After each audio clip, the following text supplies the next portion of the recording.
call this August 3rd meeting of the DRB to order. And the staff will begin by reviewing the remote meeting procedures. Alrighty. So give me just a second, share my screen.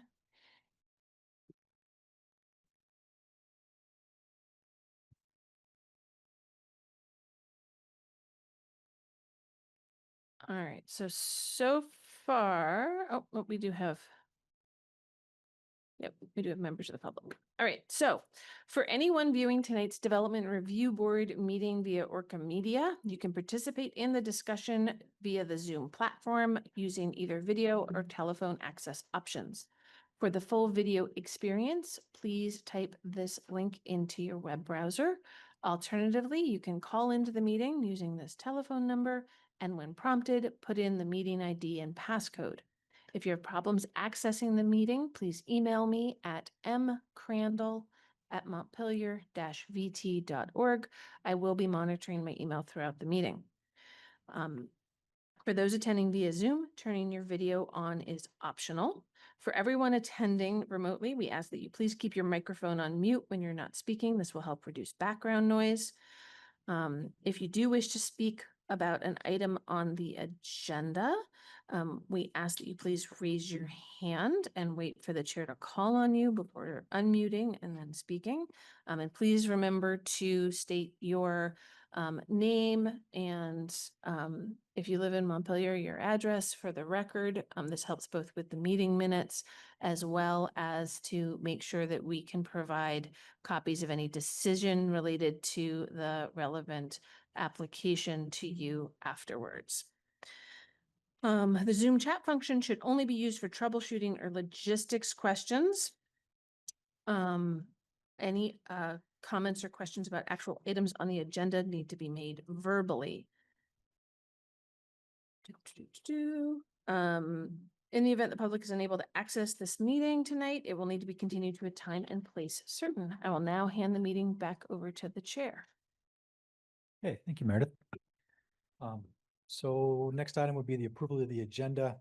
I think traditionally we have done the officer elections at the end of the meeting. So would anyone prefer to make that motion as amended? I move we do the officer elections at the end of the meeting. Seconded.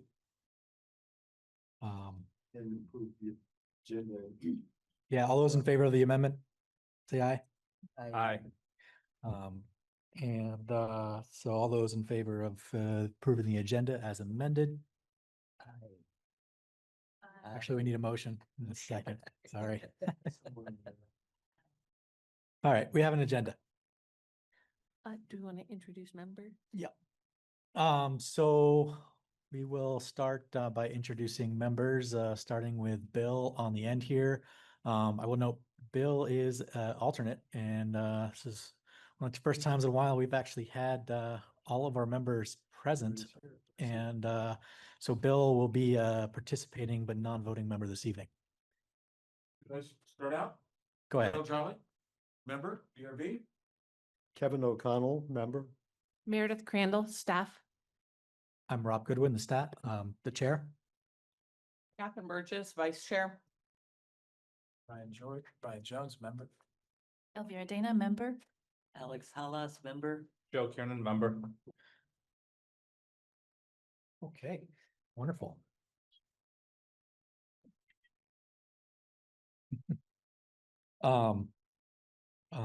So comments for the chair. Feels like it's been ages since we met, but really not that long ago. I believe our last meeting we had one application that was 9 Heaton Street. The decision on that, well, to report out on the deliberative session from the last meeting, the board did render a decision on that, and is currently drafting the decision and ready for distribution to the applicant and the public.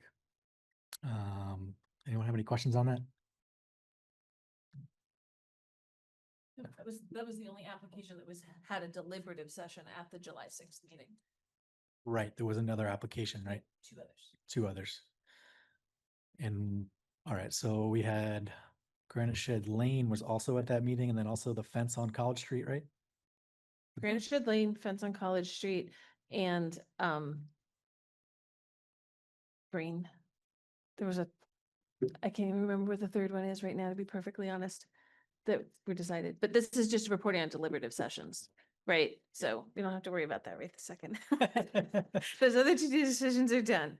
Granite Shed Lane is still in process. It was the Downing Street parking. Thank you. Oh, it was, yeah. And that decision has been issued. Yeah, yep, that was done. 31 College is done. Yeah. So Granite Shed Lane is the only one outstanding. Okay. All right, well then, any board members have any comments, before we get started? Well, seeing none, we will move into, the 144 Elm Street application on our, agenda. Applicant is Vermont Rental Solutions. And who do we have representing the applicant, here? Lucky Boardman, It's just you, is there anyone else here? just me. Um, who do we have on the Zoom platform as members of the public that wish to speak on this application? Could you just introduce yourselves? I think that's just you, Paul. Hi, I'm Paul Carnahan. I'm member of the Historic Preservation Commission. Okay. So be Lucky and Paul on Zoom, and anyone else in the room planning to speak in this application, could you?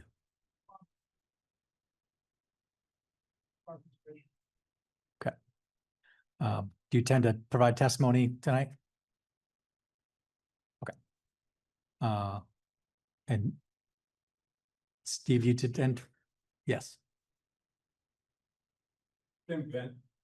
Kathleen Keenan. All right. Here, adjacent to the phone. Okay, so we will swear in the witnesses. We'll do everyone at once. This includes the applicant and any members of the public. All those interested in providing testimony on this application, would you please raise your right hand to be sworn in as a witness?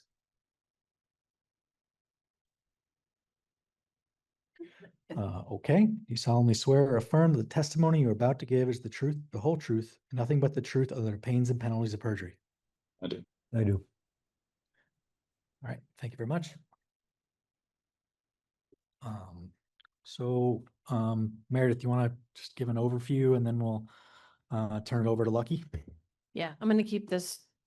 I'm just gonna ask that you actually make a little bit more sound, or the technician. Yeah, well, part of it is the speakers behind the pillar behind you. So we will definitely try and speak up. Could you hear Paul No, over that? no. Okay, I can. Increase the volume of the speakers and make sure one is pointed a little more towards you.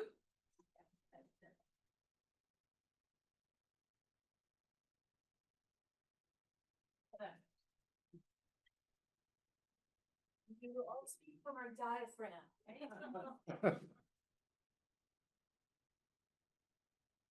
So I'm going to just try and keep this brief. It's a fairly big staff report, fairly full application. So this application is coming before the board for two main reasons. One, it involves demolition of a structure that is listed as a contributing historic structure on the National Register as part of Montpelier's downtown historic district. And so any demolition of those historic structures as defined in our regulations have to come before the DRB. I cannot approve those. And then the second main factor is that surface parking as a primary use on a parcel versus parking to serve other uses on a parcel is a conditional use in this zoning district. And so again, I can't approve that. As a reminder to board members, this is probably, not even probably, I think this is the first time that the board has evaluated a historic demo application under the historic demo regs that got modified a few years ago to try and clean them up and create these 3 different options for standards that could be met to approve a demolition of a historic structure within the city. And so I tried to spell those out and those options and the different criteria that under each of them in the staff report as fairly clearly and maybe a little bit more than I needed to, just because I wanted to point out and make sure you were following along as to how that provision actually works. Because I don't think you've looked at it before. I think maybe a couple of you were on in the other decisions about something like this years ago, but we just haven't had one. And this building was flood impacted. So this is also the first of what may be over the next few years, several requests to demolish, either some or all of a historic structure that's been impacted by flooding. We have several other in the city that just nobody has come forward yet to do any major work on them. So it's a weighty one. I guess. Couple questions as I. Yeah, review- just make sure you're there. Couple questions as I reviewed this. So I will recall one complete demolition it was Home Farm Way. It's the only one in my recent time, but that's different, right? The garage slash, I don't know if there's ever a gas station, but the auto repair place in front of the former Thrush Tavern building, Before my. former like Sunoco, that was before you were on the board? It was- Really? it was- You weren't here in 2018? I was here in the end of 2018. I got. Okay, so it must have been the beginning of 2018. Yeah. So that was the only full other than 5 Home Farm Way Okay, so historic demo. The that- difference, because it's in. I the forgot about 5 Home Farm Way, to be design honest. Review district, that makes it different than. No. Because it's different than 5 Home Farm Way. Yeah. There's different factors at issue. I mean, it's in the historic district, so it has an impact. Removing it has an impact on the district, not just that building itself. Yep. Okay, that's great. I think my second question was related to, so we have guidance to sort of on technical matters, rely on, the city's experts, for instance, drainage goes to Public Works or whatnot. Who would be the city's expert? Like, does the Historic Preservation Commission serve that role? So the historic preservation, so in the zoning regulations, there is no requirement that these applications go through the Historic Preservation Commission. Because the building is in the design review, it did have to go through the design review committee. And the design review regulations actually have a provision specifically about demolition of buildings in the design review district. So they have reviewed it. They have approved the demo, the design review committee. We do also have the Historic Preservation Commission. The Historic Preservation Commission, one of their charges is to advise other bodies, and it is called out, including City Council, Development Review Board, and I think Planning Commission on historic preservation matters. And so I typically, big projects involving historic buildings, I will typically keep HPC apprised of those. And part of that is also I staff that commission as well because of the links. And so the HPC is sort of your historic, Yep. in-house historic experts, but they don't have a formal role in the permit review. It's not required. The that board, these- the board could decide they have a formal role, maybe. I mean, the board can take their input as evidence, right? Yep, They can, and they can definitely take their input as evidence. wonderful. So for process board, I don't see what board members think. I'm into turning it over to the applicant to state their case, and then I'd sort of like to hear directly from the historic preservation if they're here to sort of give us a summary of their findings, if that makes sense. Okay, so Lucky, we'll turn it over to you to introduce yourself and sort of state your arguments for this application and project. All right, thank you. My name's Lucky Boardman, and I'm here representing Vermont Rental Solutions in the demo of 144 Elm Street. We purchased the property after the flood, knowing its extent of damage for housing development. So that was our intent walking through. So we've had engineers, we've had appraisers, we've had the state out, we've met with the historic preservation multiple times on site to deem well, if the affordability, the cost, and just the ability in general to preserve any of that building. Bob himself came out with one of his, I don't know, historic people, Elliot, and I haven't heard anything back from them as far as the feasibility of it, but everybody we've contacted in the last 6 months who would have the ability to save a section of the building, possibly store it for the construction duration, deemed not to want to get involved or it wasn't worth the value. What we've established is that if we did try and save any of the building, we'd be running into about $500,000 in additional costs. So we're inclined to demo it, but if there's a grant or a fund or anything, I was talking to Bob, or if there's any way through the future permitting process while we have the time to come up with some money to save that building and add it to the new construction or whatever, we'd be happy to, revisit this. But mainly our goal is to level the lot, clean it up, and with Act 47, the Home Act, provide between 40 and 50 new residential housing units.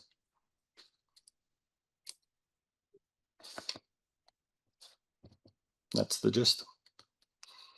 Can I ask a question about the inspection by Elliot Lothrop that's referenced, but I guess it hasn't been prepared yet? There's reference to a rough estimate for the work and availability of capable contractors, but that hasn't been forthcoming, correct? I haven't seen anything about it. It's all speculation as well. I mean, the conversation I had with them is anybody can put a value on it. You could, I could, anybody in the room could, but who will actually do the work and who will hold the liability? The biggest problem is for the construction of it and the amount of construction, you'd have to physically remove the section of building off site during the whole process, and somebody would have to be liable to store and hold that and then come and install it back onto the building. You can't half demo something and build around it. I mean, the efficiency and liability is insane. So there's been a lot of amazing thought to it, but again, until somebody raises their hand, it's all just that.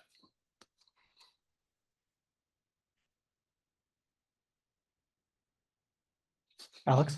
We're not considering how many units might go on this property at this hearing. Am I correct? Correct. This is demo, but it could theoretically come into play in the demo decision if you're using the public benefit Got it. analysis, right?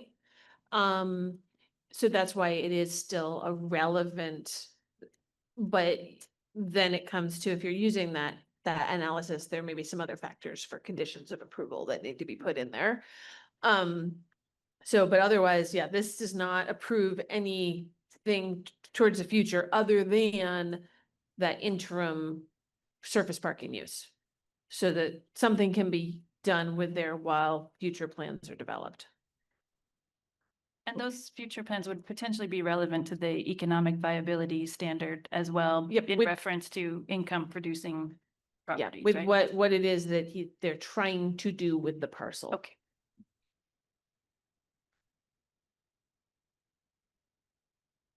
Can I clarify this issue, just one moment? Go ahead, Bill. I think the economic value and the value to the community is important here in regard to what the future of the owners is at this point. That I don't think we are approving just the parking. Because right now it's worth $340,000 and as it is, but a parking lot would not be worth more than that, I don't think. So I think in some way we are looking at the total picture, even though as far as the specifications for how many units is not part of the standards. I think we are looking at its future value to the city and the community as part of the intent of the owner to do more than just put 18 new parking spaces up there. So I think, Alex, it's a good question. I would just widen it a bit for me. Yeah, it's the number that I think can, because I was trying to look for where the numbers are, because there's various numbers get offered here. And some of them can be perceived as alarming, and some of them less so. Yeah. And I can't find them offhand.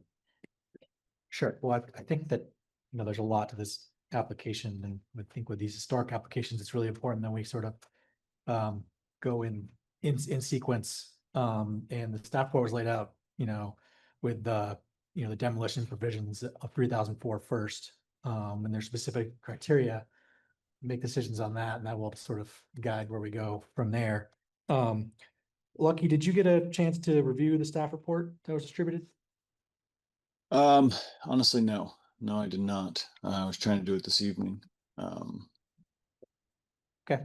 Well, You did get the copy I emailed you Yeah, on yeah, Friday though. absolutely. Okay. Yeah. so I'm guessing preparing this application, you did get a chance to sort of review the criteria for demolition that we have to use in section 3004. That's correct. Yeah. So maybe you could summarize a little bit, or we can go by one. Just the sort of the provisions that you feel apply to your request here. Is it economic viability, historic integrity? Is it a combination of the two? There's a whole list. Public benefit. Public benefit, yeah.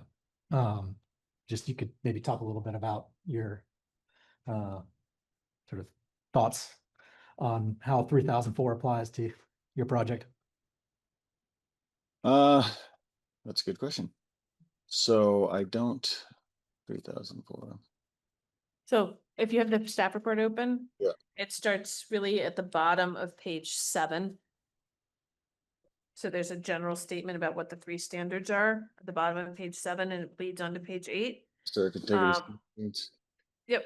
And then pages like 8 and 9 have the 3 different standards laid out. So there's the historic integrity standard that starts at the sub F. There's economic viability standard specifics at sub G. And then on page 9 is the public benefit standard specifics. So as a board, we have to decide that it meets one or more of the 3 standards. 1, no historic integrity; 2, economic viability standard; and 3, the public benefit standard. Well, I would definitely say the public benefit and economic viability are affected by this. I mean, having new housing in the city of downtown in the city of Montpelier is what everybody wants. I mean, it's being screamed from the rooftops, and here we are. The opportunity to build anything in town is limited due to the size of the city and what's available for lots. I mean, this is the chance to utilize some developmental land for such a thing. Okay, and then you talked about the costs associated with rehabilitation. I'm guessing that is maybe economic viability. Yeah, I mean, the cost of doing anything with the existing building just takes it out of any financial feasibility. I mean, without a grant or some kind of third-party funding, you just can't finance something like that in a project and have affordable housing. Or workforce housing is what we do. Okay. I think that sets the record clear as what the applicant's asking for. Folks want to turn to the historic preservation to kind of sort of get their take. Yes. So, yeah, I'd like to invite anyone from the Historic Preservation Commission up to speak on this application.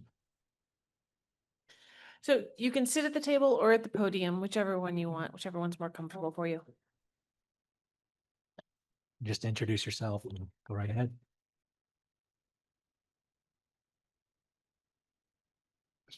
I'm sorry. Just introduce yourself and I'm go right ahead. Bob McCullough. I am the vice chair of the Historic Preservation Commission. And I have, I'm retired from UVM where I was a faculty member for 30 years at the in the Historic Preservation Program. Do you think you could just maybe summarize what you discussed and the feeling of the board? Sure. You have a letter, I think, that's part of your package. And the letter was drafted by the Preservation Commission. And there are really two parts to the origins of the letter. One is the overall broad concern about the impending demolition of buildings along flood damaged buildings along Elm Street and the effect that that will have on the historic streetscape of that part of the city. And it's a form of erosion that will occur in fairly large increments as buildings come down. And the Historic Preservation Commission speaks for the built and cultural environment. And the commission is concerned about the long-term effects of what will probably be numerous requests for demolition. In this case, we have a building that dates from 1875, 1880, that is an Italianate residential structure that was modified in the early post-World War II era with the addition of a church, which is intrusive to the building's architectural design and details, substantially intrusive. The building's principal historic significance is what it contributes to the streetscape. And if you're like me, you probably are familiar with that building from the view moving north on Elm Street. And the first thing that becomes visible is the church itself, which is, again, intrusive. But if you walk past the building and then turn around and look back toward the southwest, you get a completely different picture of the building. And it's much easier to see how the building contributes to the streetscape. And I think you have copies or photographs of that. Yeah, so they were, they're on the table, but I'm going to share it up on the screen so that you can see it as well, because Bob. And you so wanted to. we've worked with Mr. Boardman on a number of occasions and have looked at the building. And it's the role of the commission to advise the Development Review Board and to suggest ways that the Development Review Board might address potential loss of historic resources. One potential way to do that in this case is to salvage the front 12 feet of the building as a facade and meld that part of the building into the design of the affordable housing. And I don't for a minute disagree with Mr. Boardman's emphasis on the need for affordable housing in Montpelier. It's an important concern. And so the Development Review Board is faced with a choice between trying to figure out ways to salvage some of its historic resources or provide more affordable housing. The actual feasibility of preserving the front 12 feet, although it may sound challenging is actually not that difficult. The foundation beneath that portion of the building is good. And the building wouldn't have to be moved. It would be, the front portion of the building would be simply stabilized. And one solution with regard to the foundation would be to simply pour concrete into it at a height that would address to some extent the concerns about flooding. Elliot Lothrop looked at the building with me and with Mr. Boardman, and I don't have Elliot's estimates for the costs of doing that. I think Mr. Boardman is correct. It will increase the cost of the project. And that's another consideration for the board. But it is one device that is available to try to salvage an element of this building, which does contribute to the streetscape of Elm Street. And again, it's the role of the Preservation Commission to make those, make the Development Review Board aware of those potential opportunities.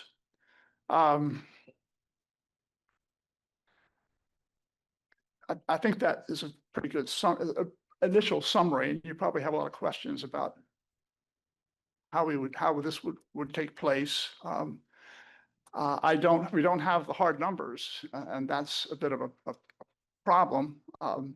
I think the figures that Mr. Boardman discussed with me and Elliot Lothrop were in the vicinity of 300,000. I can only guess somewhere between 200 and 300,000. But again, that is an increase to the project costs, and that's an important factor to consider.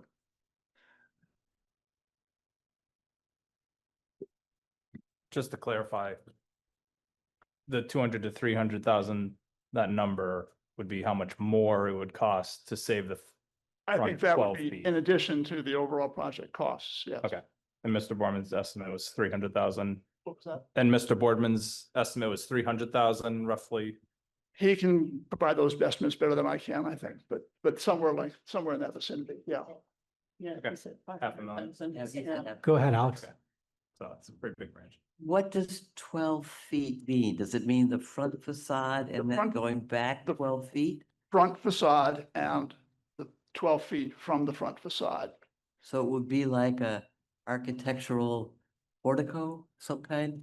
In a sense, this isn't an ideal preservation treatment by any means, but it has been used in a number of urban areas, Georgetown, Virginia, and Charleston, South Carolina, where large projects have been developed, and the cities have felt that preserving the historic streetscape was important. I think that it's probably within the realm of experiment here, and we're in a position where the city needs to experiment. How are we going to address this incremental erosion of streetscape along Elm Street? What are the opportunities available? What are the devices available? And this might be an experiment that would tell us how well it works, or whether it's not very effective at all. Thank you. Yeah.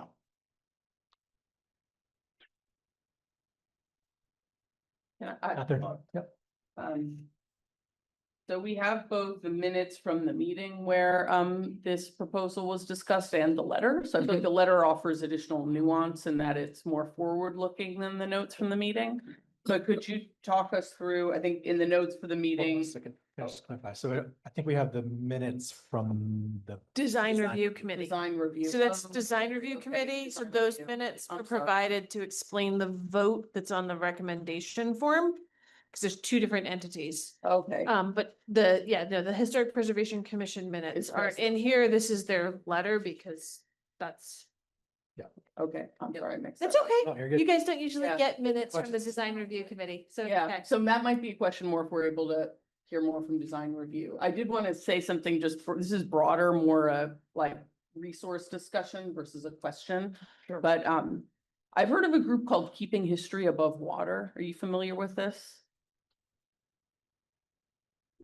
Vaguely. Anyway, it just could be interesting to look up. They did conferences in Annapolis and Charleston, Right. all around strategies for Yes. working with flood vulnerable properties in historic districts. Right. And yeah, I thought it was interesting to see, you know, I think a lot of their findings were about looking more broadly at, you know, what is history? What is the structure? You know, how can the structure's use or even location evolve over time? Yes. Um, And I have listened to one of the individuals who is, I think, involved with that group. And the point was that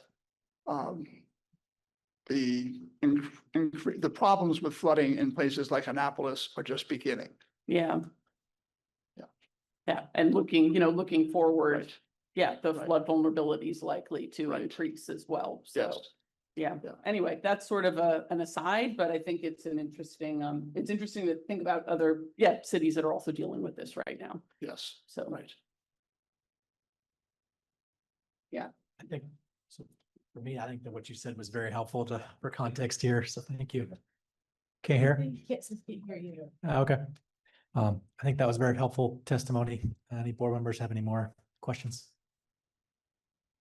I just have one question. This is kind of for Bob and for Lucky. There was this conversation about funding potentially, right? And I just thought it'd be interesting for the board to understand where that funding might come from, how feasible it is that it could actually be, you know, that it could play out and maybe be available to help offset these costs. That's a good point, and I'm glad you brought it up because I forgot a segment of what I wanted to say, and that is that as part of this decision or as part of this challenge that the city is facing, there's the question of funding. And this is a larger concern than just the individual project here. And if the city is committed to its historic resources, then I think it's important to consider ways to help individual property owners address funding concerns. And other cities, for example, have developed ways of freezing property taxes for a short period in order to encourage property owners to rehabilitate buildings. But I think that's an important part of the conversation.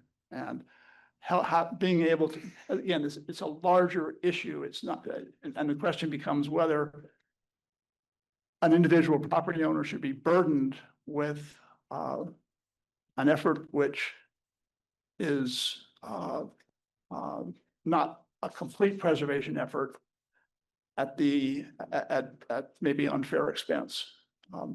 So yes, I agree completely.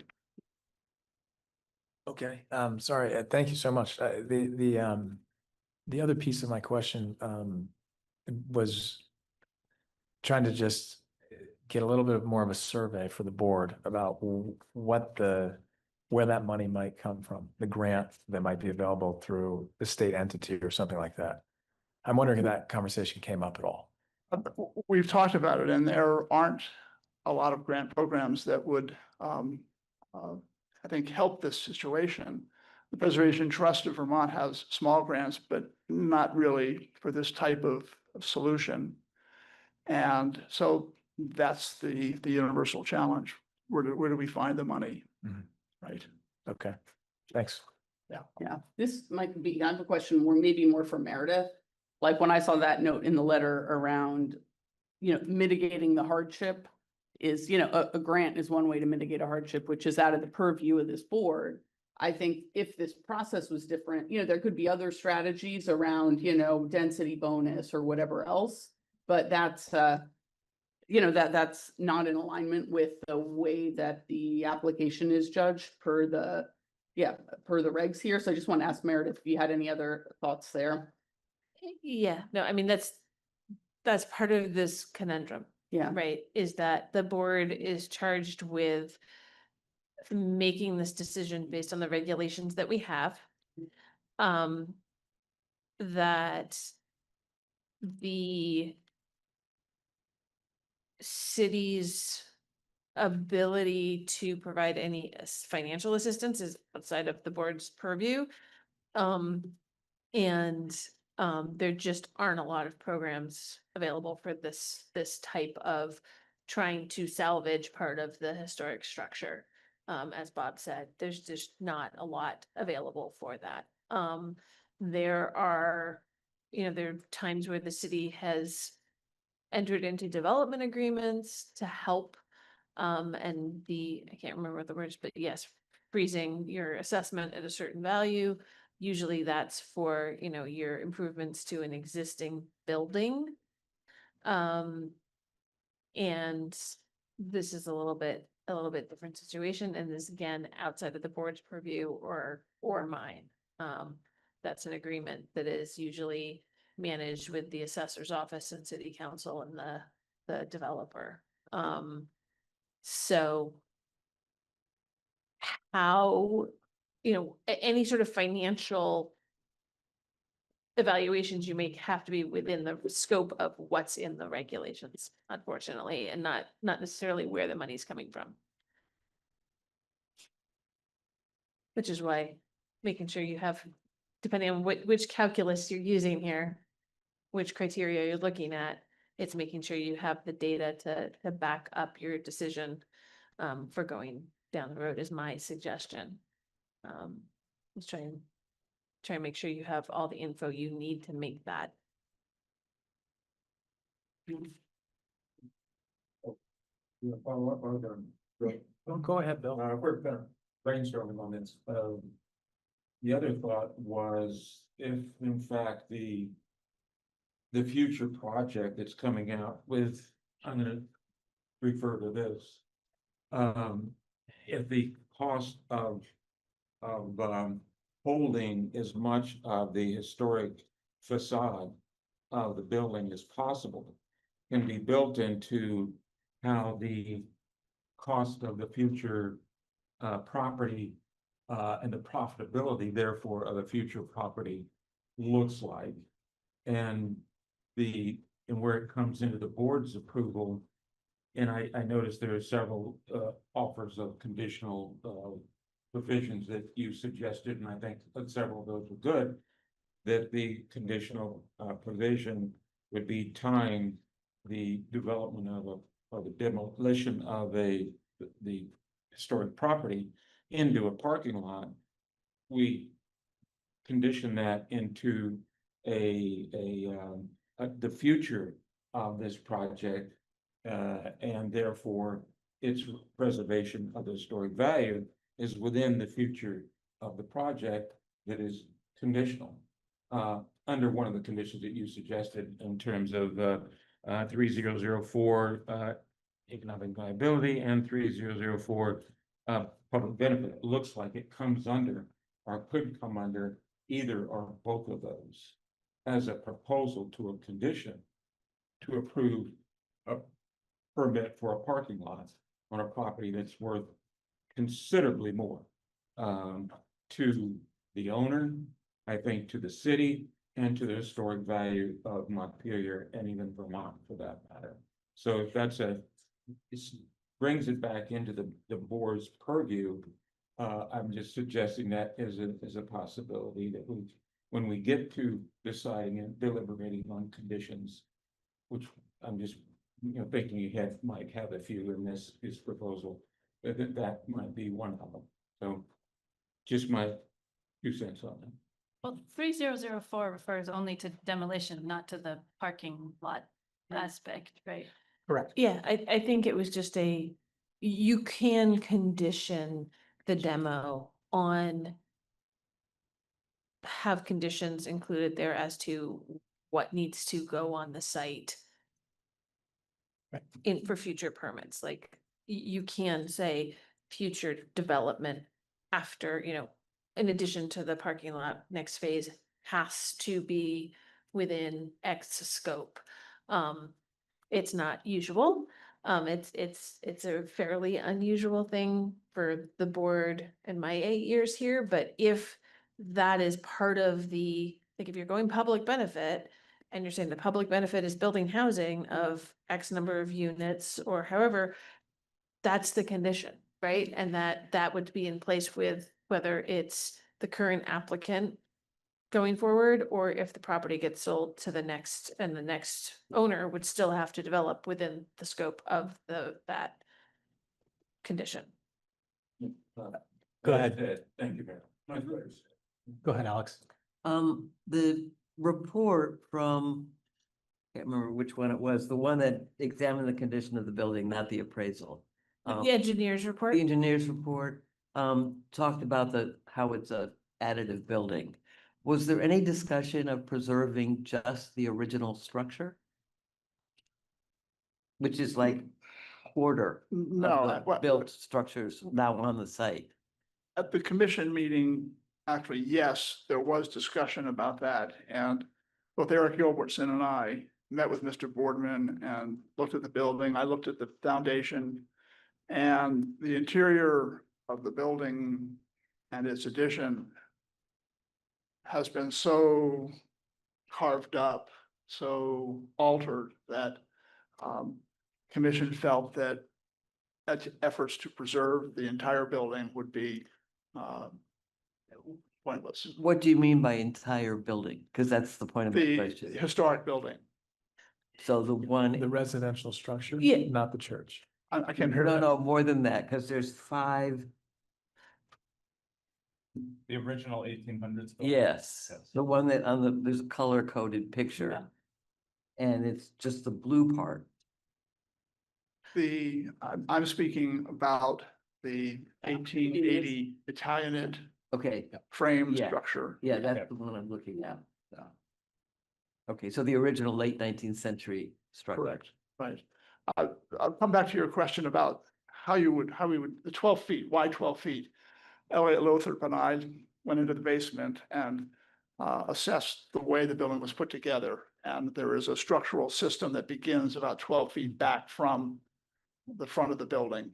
And at that point, it would be possible to remove the rest of the building behind that 12 or 13 feet and stabilize that 12-foot structure and then meld it into the design of a new building. Is that a usual practice? It seems very curious. It's an unusual, it's not, as I said, it's not ideal, but it's the only alternative here is demolition of the entire building. Okay, so there is, I mean, because there was stuff about knob and tube, but knob and tube could be replaced, that, there were other things that deemed it too expensive or not rehabilitatable. There really aren't any other preservation devices available. Thank you. I mean, this would be a purely aesthetic preservation in terms of the front Aesthetic, portion of the. aesthetic in the sense that it salvages what this building contributes to the streetscape, the 19th century streetscape.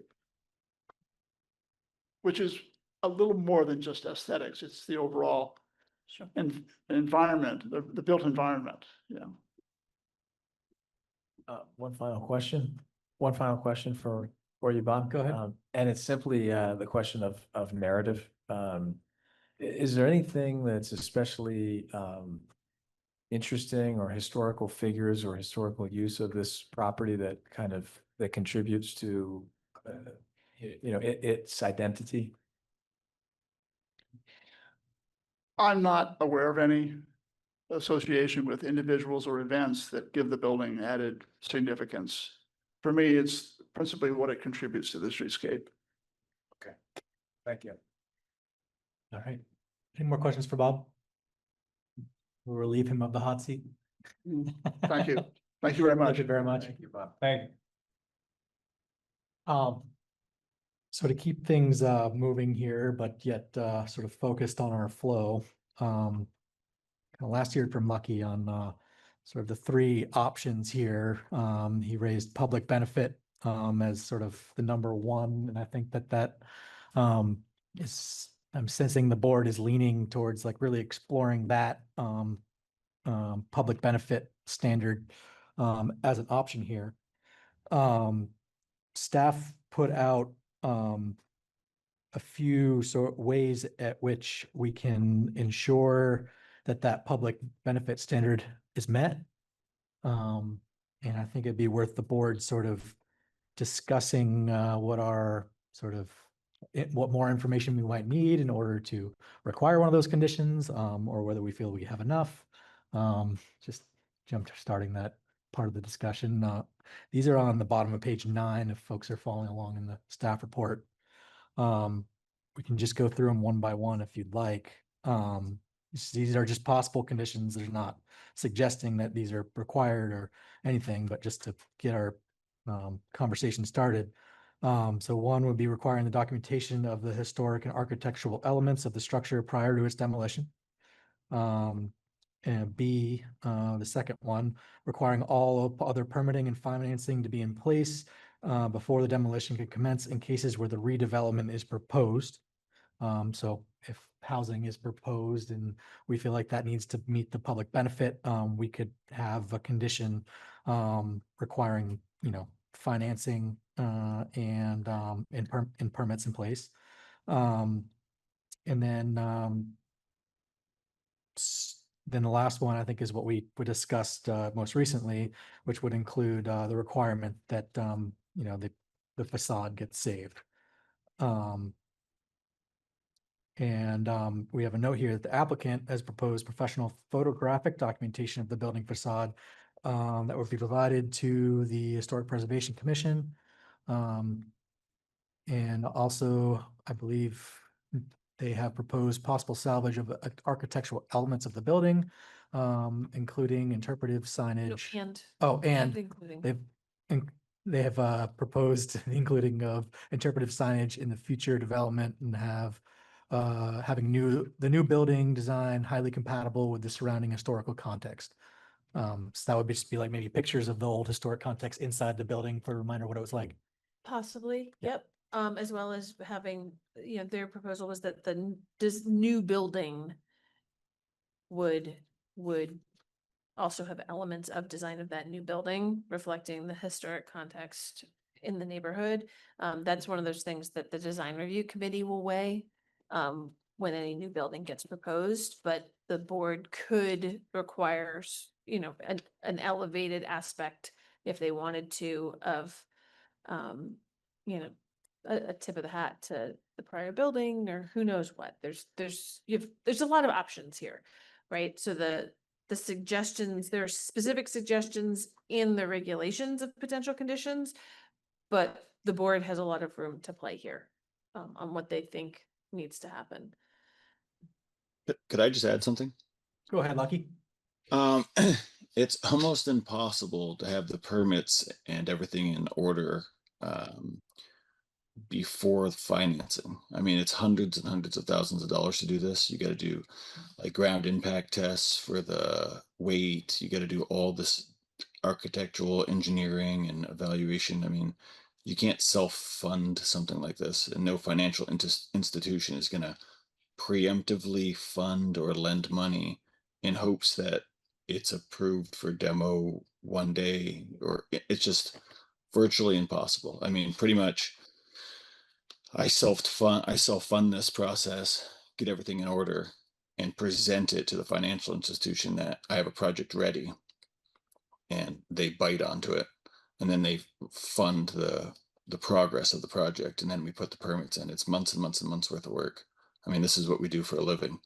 And just the last building we did in Montpelier was 6.5 months of work and permitting and tens of thousands of dollars. I mean, I'm not saying you can't, but I'm just saying, with the short construction terms and the timing and how long everything takes, nobody's gonna do that. It's almost impossible. And you can't put in architectural development on a project like this before financing. I mean, to even touch the ground, it's $500,000. Rob? Go ahead, Brian. If I may. I think it was maybe the second potential, I don't remember which one it was, but it's okay. The concept here, I think, is not whether or not the approval is given before the building is demolished. It's simply because I understand everything you've said, Mr. Boardman. You're absolutely right. You got to kind of get the ball rolling and keep it rolling. I think just to explain what was presented there, it was a suggestion that the DRB approved demolition of the building when there was a project that was feasible that had been presented. Is that right? I don't think Because- specifically, but it was just a suggestion, so. Right. But I think the fear is if there wasn't anything that was feasible, right? And then the building was demolished and sat there for years and years and years, it would be harder to justify, right, why it was deemed necessary to be removed. Well, I mean, I don't know what your definition of feasibility is and like what the critique on that is, but I mean, we are actively pursuing this project. We've already put the water in, the sewer in. We've planning all this. I mean, we're at a point now where, I mean, if it wasn't for the permitting when we bought this project, not knowing the city of Montpelier and the timing it takes, this is not an insult, but we would already had housing being under construction. I mean, it's been 8 months. Our last project in Northfield, we completed 15 units in 8 months and fully rented them. It's just, it's everything seems to take a long process. So we're just trying to figure out, what the plan is really. And I want to be transparent because obviously I want this to be successful. I'm sure everybody does because housing is what we do for a living and the city needs housing. I mean, you can't ask for 75 units a year and take 2 years to permit a project. I mean, I just don't know what you do with that. Well, I think that answered my question, and I just am saying this to the board, Yeah. and the other question that I asked was for the board as well. It sounds like the project is feasible because you've already begun working on it, and it sounds like, Yeah, we're in it. Yeah. I mean, if construction started tomorrow, I mean, I could demo it tomorrow. Like we have all our own equipment. we're ready. But I mean, Go ahead. I think what I'm hearing from you, Brian, though, is if the assessment here is largely on public benefit, the public benefit of housing is that housing's much needed in this community. It's also beneficial in terms of the tax roll. There are many benefits to housing. The benefits would not be there if the site was a parking lot in perpetuity, or even if it just became a single unit, for example. I mean, that's a bit random to say single unit, but it's there are, if we're assessing it for public benefit, the benefit would be derived from housing as opposed to the parking lot site, so. I think I do that, think the economic viability standard has been raised. I mean, we've been walking around it perhaps, but looking at the economic viability standard for income producing properties, the 2 points are that the building site or object cannot be feasibly used or rented at a reasonable rate of return in its present condition, or if it is rehabilitated. And I think we understand that in its present condition with the building as it stands, it's incompatible with housing construction. And then secondly, denial of the application would deprive the owner of all reasonable use of the property.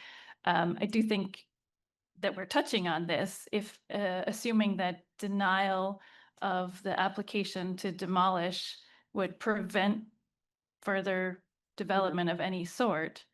And if that's a deprivation of all reasonable use of property beyond potentially a parking lot, I think that's an interesting and relevant point. what's the timeline on construction? And I'm asking this because it seems very clear that you're ready to go, and I think that's a positive thing. But I think that the question may be floating around to, at least in other folks' heads on the board and folks tuning in, as to why there's not a development proposal for the proposed here as well. I think the first thought was that financing is coming together and maybe even parking lot would be used to generate funds or something to that extent. I don't know that that sounds reasonable, but just back to the initial question, I'm just wondering, what does that general timeline look like? Because you said you could demolish tomorrow. I mean, are we going to see an application for this in the next couple of months to formally approve the project that to quote you is already on its way? Yeah, absolutely. Okay. I mean, until today, I can't say for certain to the bank or any financial investor or anybody that the project is ready to go. So where do I go with that? If you say no, then all the energy and all the money and all the preemptive funding just extinguish. So you can't, we're literally trapped.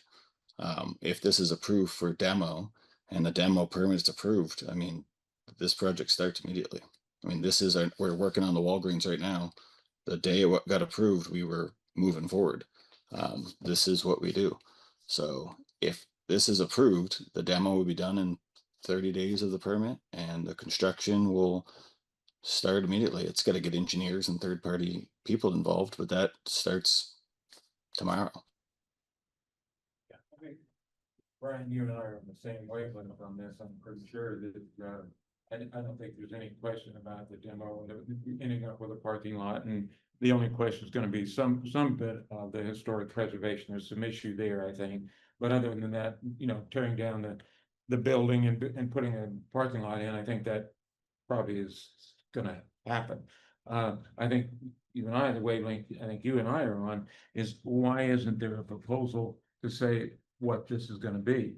And that I think I would certainly feel more comfortable if I knew that if I was going to do part A and I was planning on doing part B, and both A plus B was necessary to fulfill 3004 public benefit, or even economic value for that matter.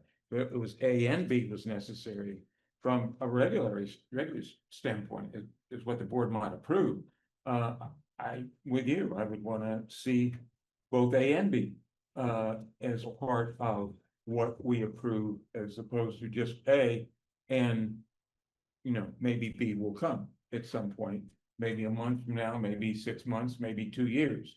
I think that I wouldn't be as comfortable with that situation as some others might be. So if I'm following you with your line of thought. And I'd like to clarify quickly before someone else speaks.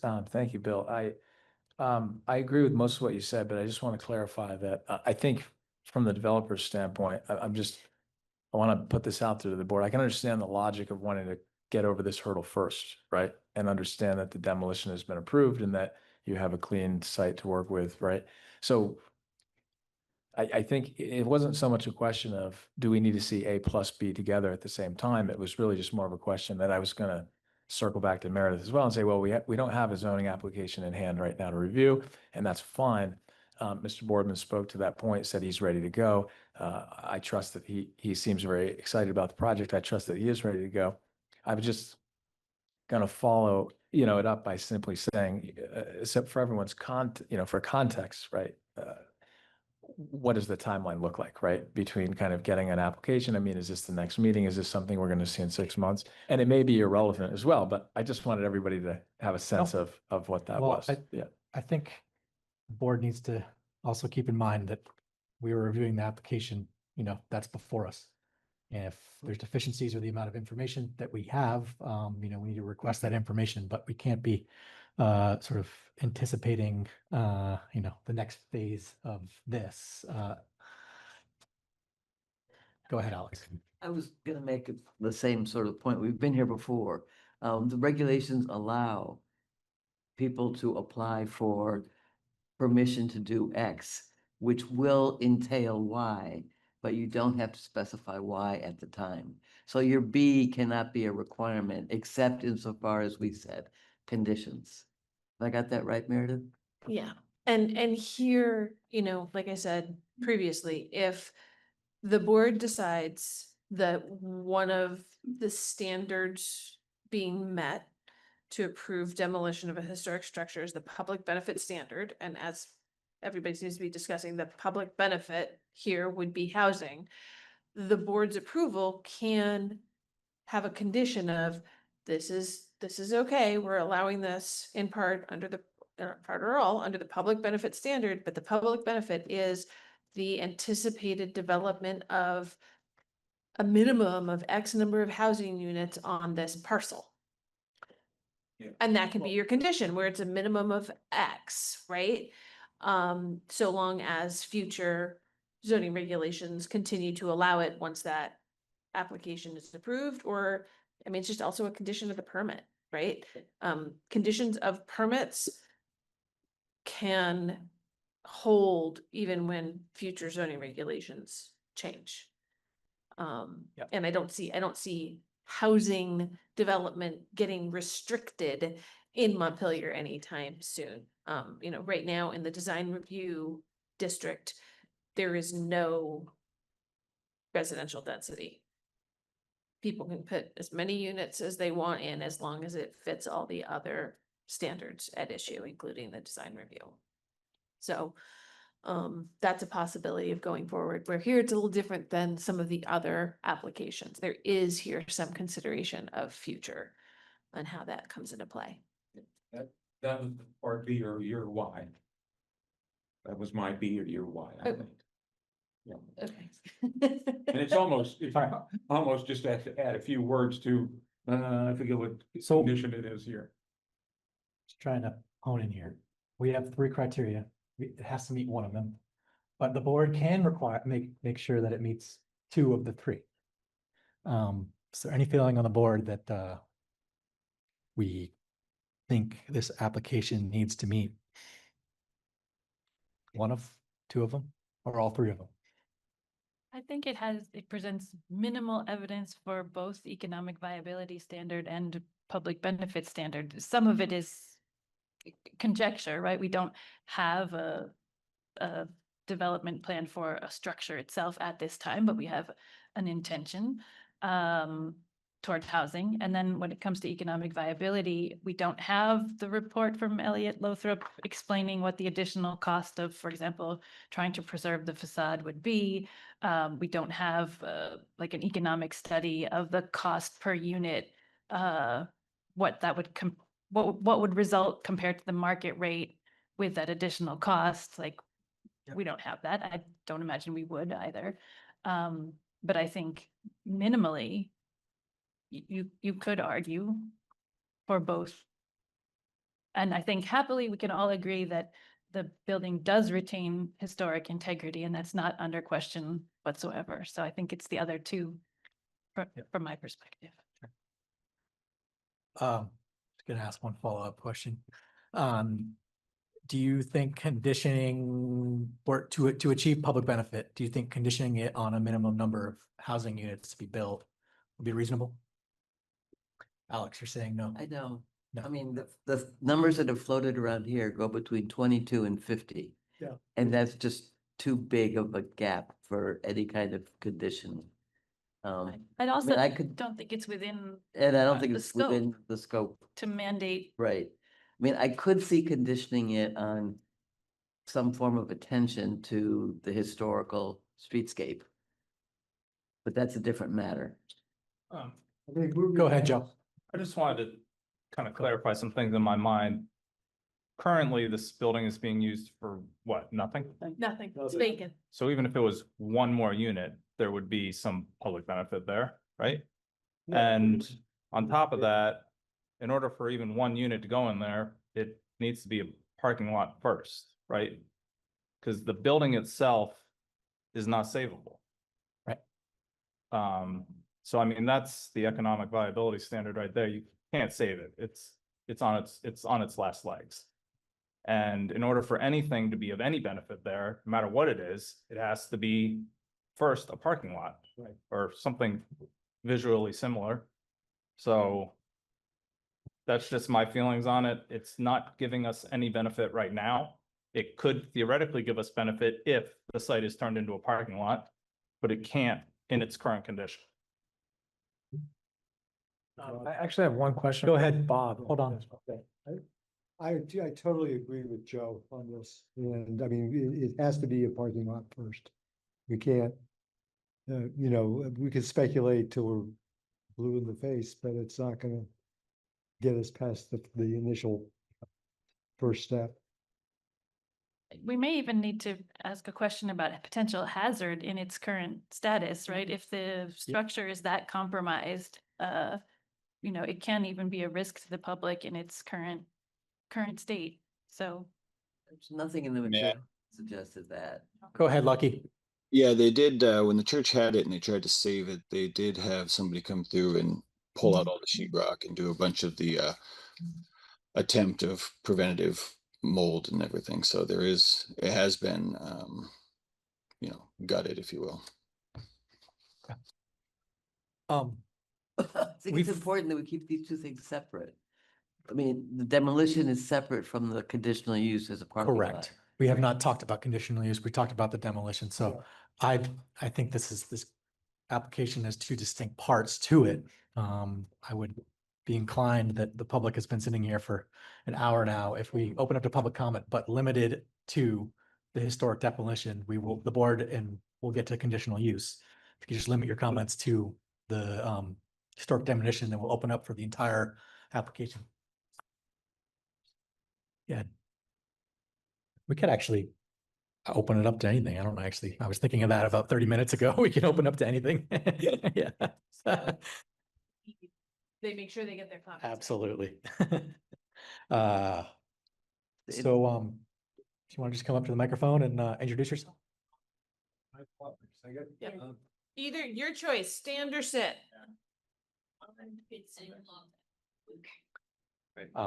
You're both a butters. You can come up together. It's fine. Just Okay. Let me say, Lucky, it's lovely to finally meet you, and I'm State- sorry that I'm only meeting you now. could you just state your name and Oh, address I'm for the so record? sorry. I'm Kathleen Keenan. I live at 128 Elm Street. I'm adjacent to the property.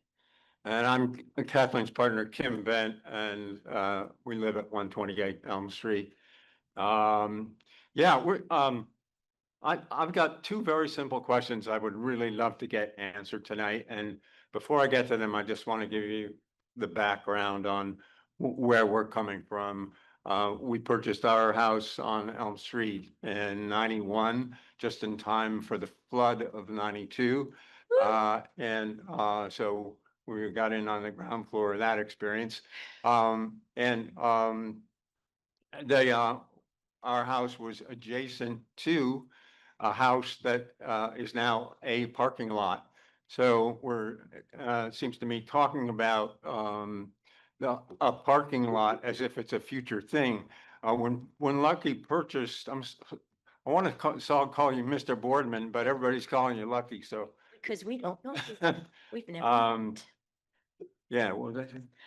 You were saying people are talking about this parking lot Yeah, as if it's a so- future thing, but it's So, a. but it is a thing. parking lot. And the fact of the matter is that right now, it's a parking lot that's well on its way to becoming a junkyard because there's folks working on their cars out there all the time.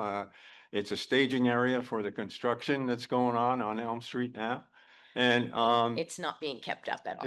it's not being kept up. I know several people that had agreements with the former owner, the Baptists, about being able to park there. Tried to contact Lucky over the past months or a year or so about what the arrangement is there, because we're all kind of left in limbo and never got an answer about what's happening with the parking lot. It was my understanding that I had from the Baptists again, that they had an agreement with the subsidized housing down the street, that they were providing a certain number of parking spaces for those tenants. And as far as I could see, that was the case. But before, as a condition, well, when they came to us to get, to talk to us initially about getting permission to demolish the house next door and make it a parking lot, we didn't have any objection. They gave us a. It was a pretty rundown house. There was a verbal agreement that we thought we had with them, where they said, well, it's parking, we'll provide a space for you in this parking lot. And there Well- was supposed to be a little bit more safety measures to keep the dirt and the trash out of our yard and our property, but that didn't actually happen. Anyway. So, and that's only gotten worse. So we never did get a parking space. And then we, participated in moving our extra vehicle, our second vehicle back and forth in the winter, for years and years. And then COVID happened. and the church couldn't meet anyway, and so they didn't have any. So they gave us a parking spot. So they pretty much said, yeah, just use the parking lot whenever you want. So we developed the habit of parking our van there, as did, I think, several other people in the neighborhood. And then, of course, the flood happened, and again, all the bets that were off were doubly off, as far as the parking lot goes. So, there we are, still trying to find out what is the arrangement with the owner of the church building and the parking lot. Is there some agreement that the city has that did not get transferred with the sale of the church, or not? Anybody know? Kim, you're talking about the parking lot It- of 144. Yes. Not the parking lot on the other side of your house. It's very shallow. Is there? There is another no one? parking lot on the other side of our Okay. house. Yeah. There is some parking. It's one parking lot. The parking lot used to be a house. Got it. Was demolished and to make room for a parking lot. Got it. Yeah. So, So that was one thing. yeah. So I'm not aware of any permit conditions related to the demo of the house prior to create that parking lot that would come into play. Well, And I don't know of any, I mean, there's no like, as far as I know, there's no city agreements about anything like that. It would have been the church's agreements with whoever they were. I don't have anything about their contracts. That would be something that would have been passed on to Lucky's, to the entity that bought Okay. the property, which Lucky, do Lucky's you know of representing. any? I'm not aware of I any. think we're confusing these two lots here. You're referencing the trash and parking. You're referring to the one across your street, 144 is. No, our they church. live right No. next to, no, they're right No, next to we're it. Hold right on, I'll next show door you. to you. There's nobody. Yep, hold on, I'll show you. I'm No, gonna no, pull no, it I up get on the what you're saying, maps. but there's no trash. There's no, I don't understand what you're referring Well, to. And Trash from the people, their cars, There's you a- know, they, A pile of tires and car parts there now. And yeah. But this is a privately owned lot now owned by Mr.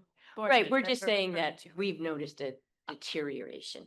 And Yeah. we also had our own, and it's probably just coincidence, but our own property got vandalized recently, and we've never had any trouble with that before. Where they, somebody just came along and clipped off our Yeah. bodega lights. So So trying to now we understand can't your, sleep when we go home. you said, you got a couple questions. I just want to make sure that we Yeah. got them answered.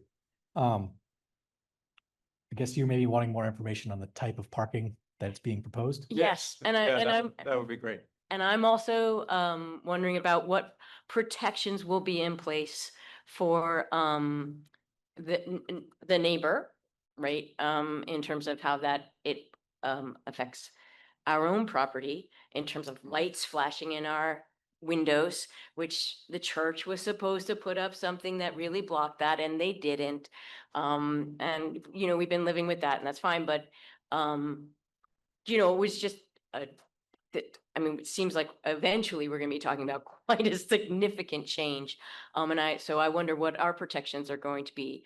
And I'm also wondering how do we find out about what's going on? And when you talk about public good, obviously housing is a criminal need right now. But I'm also wondering if you can, in your consideration of public benefit, you also take into consideration the neighborhood. Because what is being proposed is going to substantially change our neighborhood. And again, it's also, I'm so glad that Mr. Boardman met with historic preservation and other groups, but not a knock on our door, not a note, not an anything about what was going to happen. And we've also had issues with trees, and we've tried to reach out via email to Mr. Boardman and not received any response. And our tree guy is like, this is really imminent and we need to deal with it. There are a couple of- There's several things. So I'm just concerned about how, you know, how it's all gonna impact us because we, Yeah. and the neighborhood, because Elm Street has gotten ridiculously busy and, you know, just the sidewalks are not adequate as it is for pedestrian safety on Elm Street anymore. And so, yeah, so Yeah, these are my concerns, and I don't know. I'm looking for information on how neighborhood and neighbors factor into the public good and Yeah. what processes are available for communication. I think that, yeah, I think much of what you said is are requirements for us to consider during our conditional use review. So I think when we Right, get to that right. meat of that, but I think since you brought up parking, there are two sort of questions that were flagged in the staff report that are, you know, related.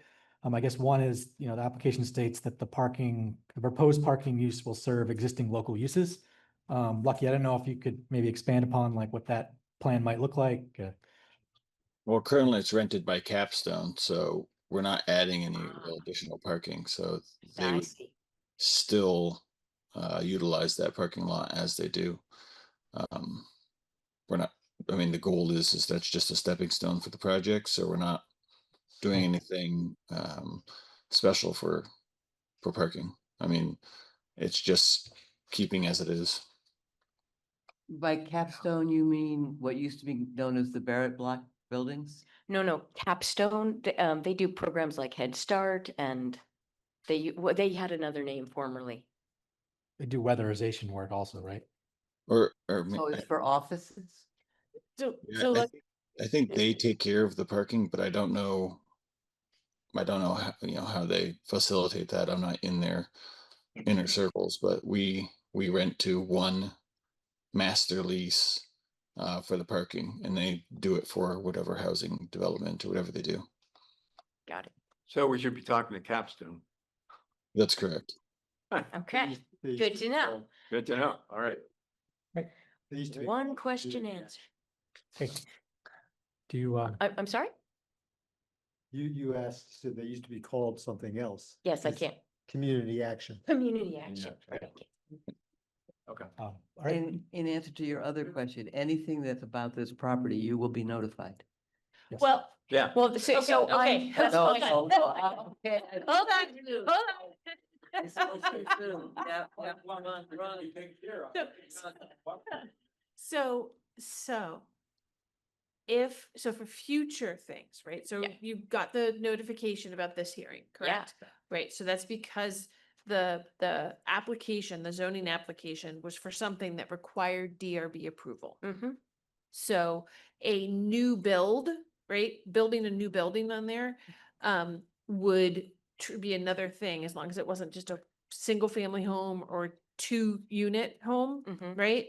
Anything more than that is gonna have to come back before the development review board, sorry, it's not 2 anymore, now it's 4. Anyway, right, Lucky's talking about a much bigger building. As long as it's something along those lines, right, it's gonna have to come back here and you'll get the same mailed notification under our regs, the way it's set up right now. So it's construction of those new buildings that triggers major site plan review. It's gonna come here, and depending, you know, if on the what the yep, and so that's just conceptual, right? That hasn't gone through any kind of reviews or anything. That's not Yeah. right. Right. Lucky put that in because questions were asked about the future design at the design review committee and the historic preservation commission. So he sent that to me on Friday. So it's just it's not part of the analysis, but he wanted to provide that. So with what Lockie's talking about, it would be something that would come here. You would get notification about it. Okay. So certain smaller projects that are administrative, you don't get that kind of notice because it doesn't come before the board for a hearing. But how do we, so may I follow up? Yes. Thank you so much, Mr. Jolie. Or I hope I said that even close to correct. I just want to know how is there, other than trying to converse with Mr. Boardman, which for us, and I'm sure everybody's incredibly busy and gets too much email, has not been successful yet. how do we make sure that construction noise, the demolishment, the debris from demolition, that our property, that our home is protected from that? Well, I think Those are, I would say that largely. well, Is there all a the means? conditional use standards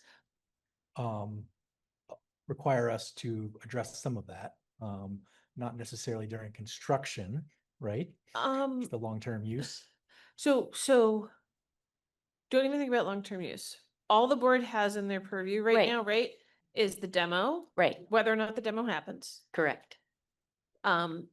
And really the conditional use, which is the parking lot situation.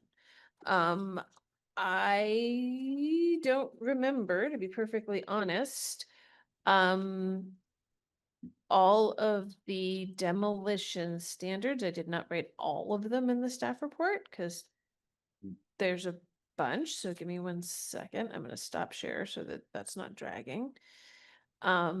If there is something in there about or what's in there, because that would be, because I mean, the building is on the other side of the parking lot. I don't know, other people can look too while they're at it, other board members. So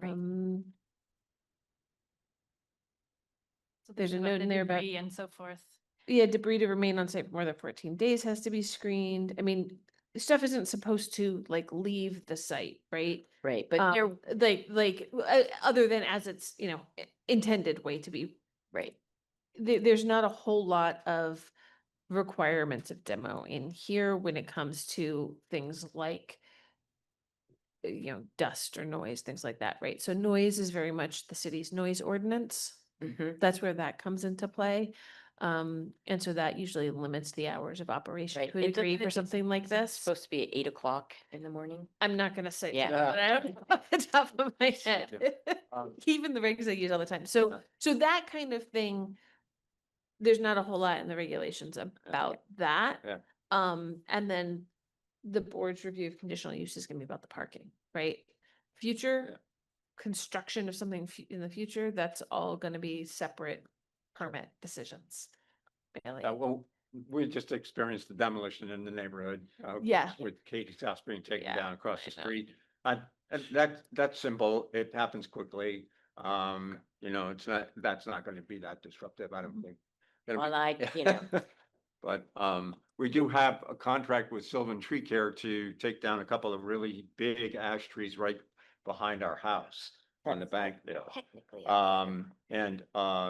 So we were hoping also to get some sense tonight of a timeline for a demolition if it should happen, so that we would be able to coordinate those projects. Yeah. So what I can tell you is, one, don't know if the board's gonna make a decision tonight or at a later meeting. In any event, once the board actually makes a verbal decision in a meeting. Yeah. There's a lag while a written decision comes out. The written decision is the formal decision. 30-day. Hold on. And then once the written decision is signed, there's a 30-day appeal period. Okay. So if you're Right. trying to do something really, really soon and coordinate to be able to get trucks in through the parking lot, I would maybe get Lucky's contact for capstone, work out that type of situation. If that's what you're trying to do separately, there's a window. There's Yeah. not, Okay. Oh, even a verbal decision that's good to doesn't know. mean That's that, great. stuff is moving forward right away on the site. Yeah, okay. Good to know. So- Here, I was gonna build on yours. It's not your concern about the demolition's gonna occur, increase the interaction with your property in some not positive way. Because I'm gathering. Are you concerned about how the property will be managed Of course. once it is finished and it's just a parking lot? And I Sure. guess the question to Mr. Lucky would be, is Capstone going to be still managing that? Or is Yeah. Lucky going to be managing that? Or who's going to be managing it such that you don't get vagrants parking in there, you don't get a lot of trash dumped in there, you don't get whatever is going on, that it's managed well. And maybe it's the parking lots are permitted, and policed, and maybe there's a gate on it or something like that. Are you concerned about how that property, for you don't know how long, actually, because we're not in discussing what's gonna happen to that later, other than what this may be at some point in the future. Are you concerned about managing the property once it's essentially a vacant lot that's been paved over? Are you concerned about that? I don't think it's in these conditions. I don't think it's anywhere in what was submitted by Mr. Lucky or what I think Meredith is conditioned. Are you concerned about that? Well, I would probably, yeah. No, I don't mean to put you on the spot, but Now that you've brought it up. well, I thought that's where you were headed. Yeah, Then what are Well, we I gonna think we do? gotta, well, yeah. I think yeah. you- I mean, obviously, everyone's these making are his points things. here. I'm not seeing Yeah. a specific, Right. question. Yeah, And we go got, ahead, okay. make sure that everyone gets If time there are for public questions, comment yeah. here, so. Yeah, Yeah, public, absolutely. okay. I just kinda um, thought that's where you're going, but that's okay. Sorry. No, no, no. Thank Okay. you. Yeah. Thank you for your time. Thank you very much. Yeah.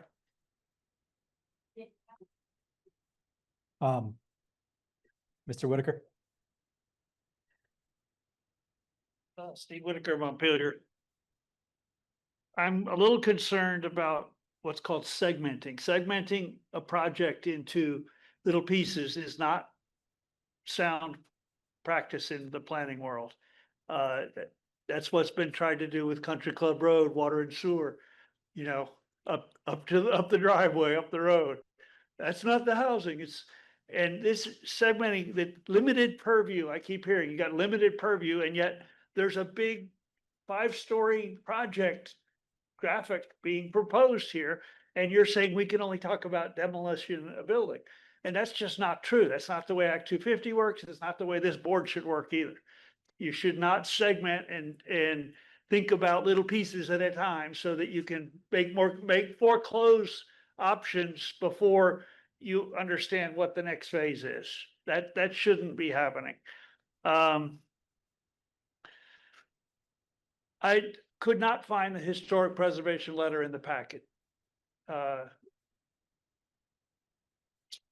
Is it in the packet? Yeah, it's attached to the design review minutes. There's there's one big staple piece, which Yeah. is what the application was. And And then then there's design it review should minutes. be. Very last page of the Okay. staff added All section. right, I will look for that later then. A major factor of the feasibility of this, moving forward, and that we really need to think about in all of the projects you're reviewing. No high density project like this should be moving forward if it's gonna add to the combined sewer overflow. Dumping raw sewage in the river needs to stop now, and we can't stop it until we quit increasing the flow of raw sewage going into the river.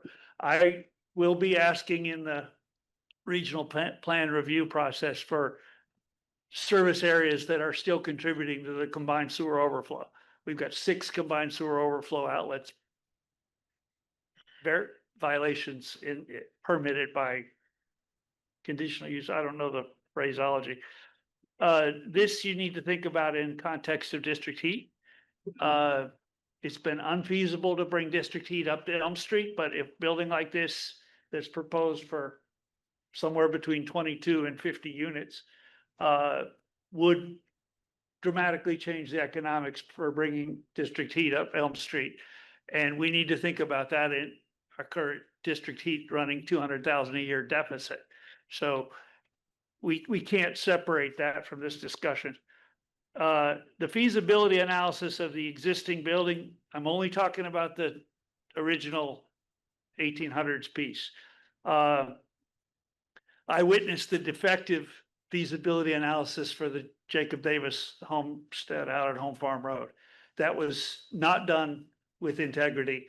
There was an option of available piece of land at no cost right across Route 2 that could have hosted that building had it been, rolled over there. people who, a family that used to live in that house. So I don't trust the total disregard that the core piece of that building couldn't be moved to another lot and maintain its historic value. Traffic, I won't go into now.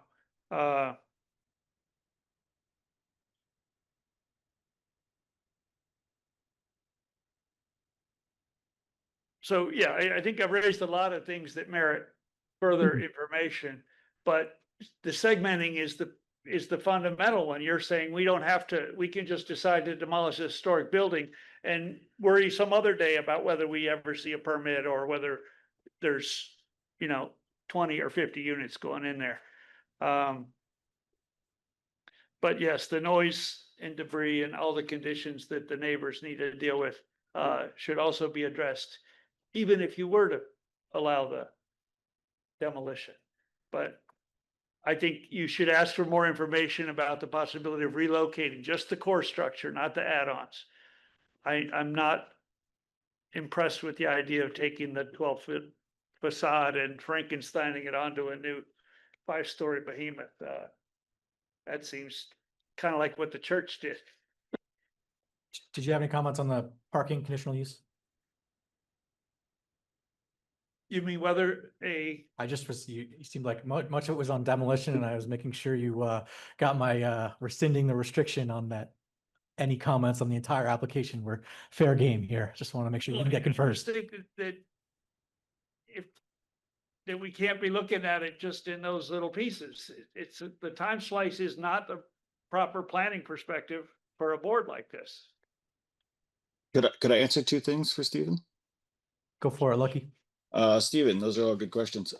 We did think about the district heat, but we've been leaning towards electrification for everything. So that's what that building would be. It would be all mini splits, air conditioning, and future charging stations if need be.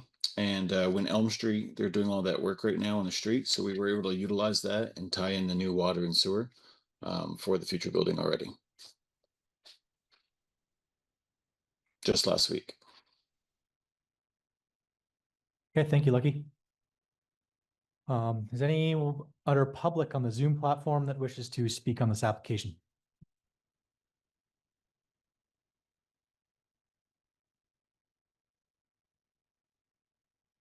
Any other public comment in the room? Okay, Paul shaking his head no, so we're good. Okay.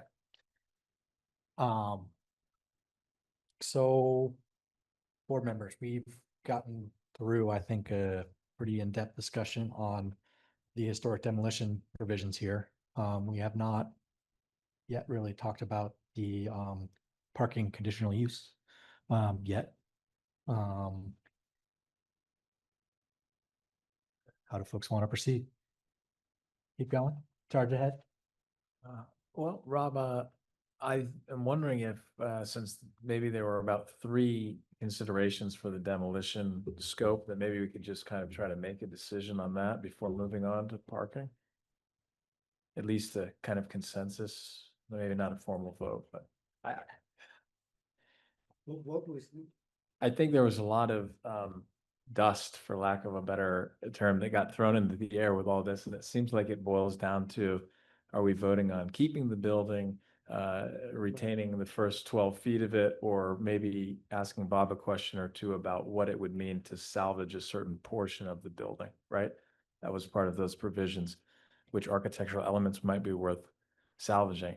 I don't have an opinion on that, and that's why I asked for clarification on whether the building had a kind of historic, or maybe a more historically significant story than anyone here was yet aware of. But I think it just kind of comes down to those 3 things. And if we can discuss that in a short enough amount of time to move on, maybe that would be more efficient. I think maybe what you're getting at is that we seem to have a recommendation from the Historic Preservation Commission and the Design Review Committee to consider the salvaging of the facade a little more and get some more information. Anyone else have that same interpretation?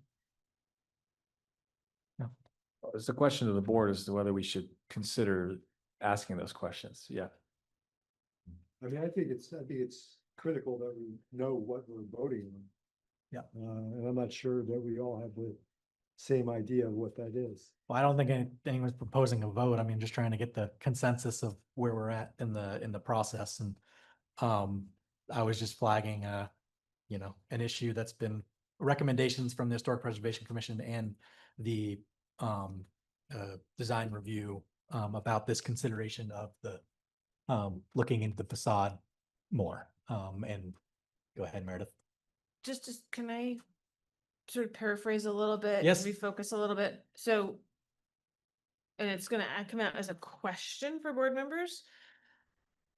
Do any of the board members have specific pieces of additional information that they don't feel was in the application or has been shared tonight that they feel they still need to be able to make a decision on either whether or not the proposed historic demo meets at least one of the required standards, or information that they would need to decide on a condition of approval for the historic demo? Like, is there something missing that either has been discussed, but you don't have the information, or some other piece of information that you would need to make that decision? Where it's something that's gonna take some time, because that just means, okay, that's one thing that's gonna be a to-do on somebody's list. Or do you feel like you have enough information to actually make a decision on both what standard applies that it does meet, or none of them are met? And or potential conditions that you think need to apply to the historic demo? Because if there's more information you need, it's either ask it now and see if you can get it, or if you can't get it, but you still need it, that's something for a continued meeting. The conditional use discussion can still happen tonight to, again, get to that same place. Do you have enough information to make a decision, or do you need more information? I have enough information personally. Awesome. Thank you. Yeah, thank you. I thought I have enough information. I think we'll have feedback for you, right? It's like broader feedback for the city around what's useful in these, in terms of the direction that the regs take long-term. But Mhm. yeah, in terms of where we are right now. I You think feel with like you the have enough information? Yep. Okay, I do as well. okay. That's helpful for historic demo. Okay. Absolutely. And just remember, if we do this in deliberative session, you're gonna all have to tell me how you feel about where these different things are met, so that the decision can actually get written appropriately.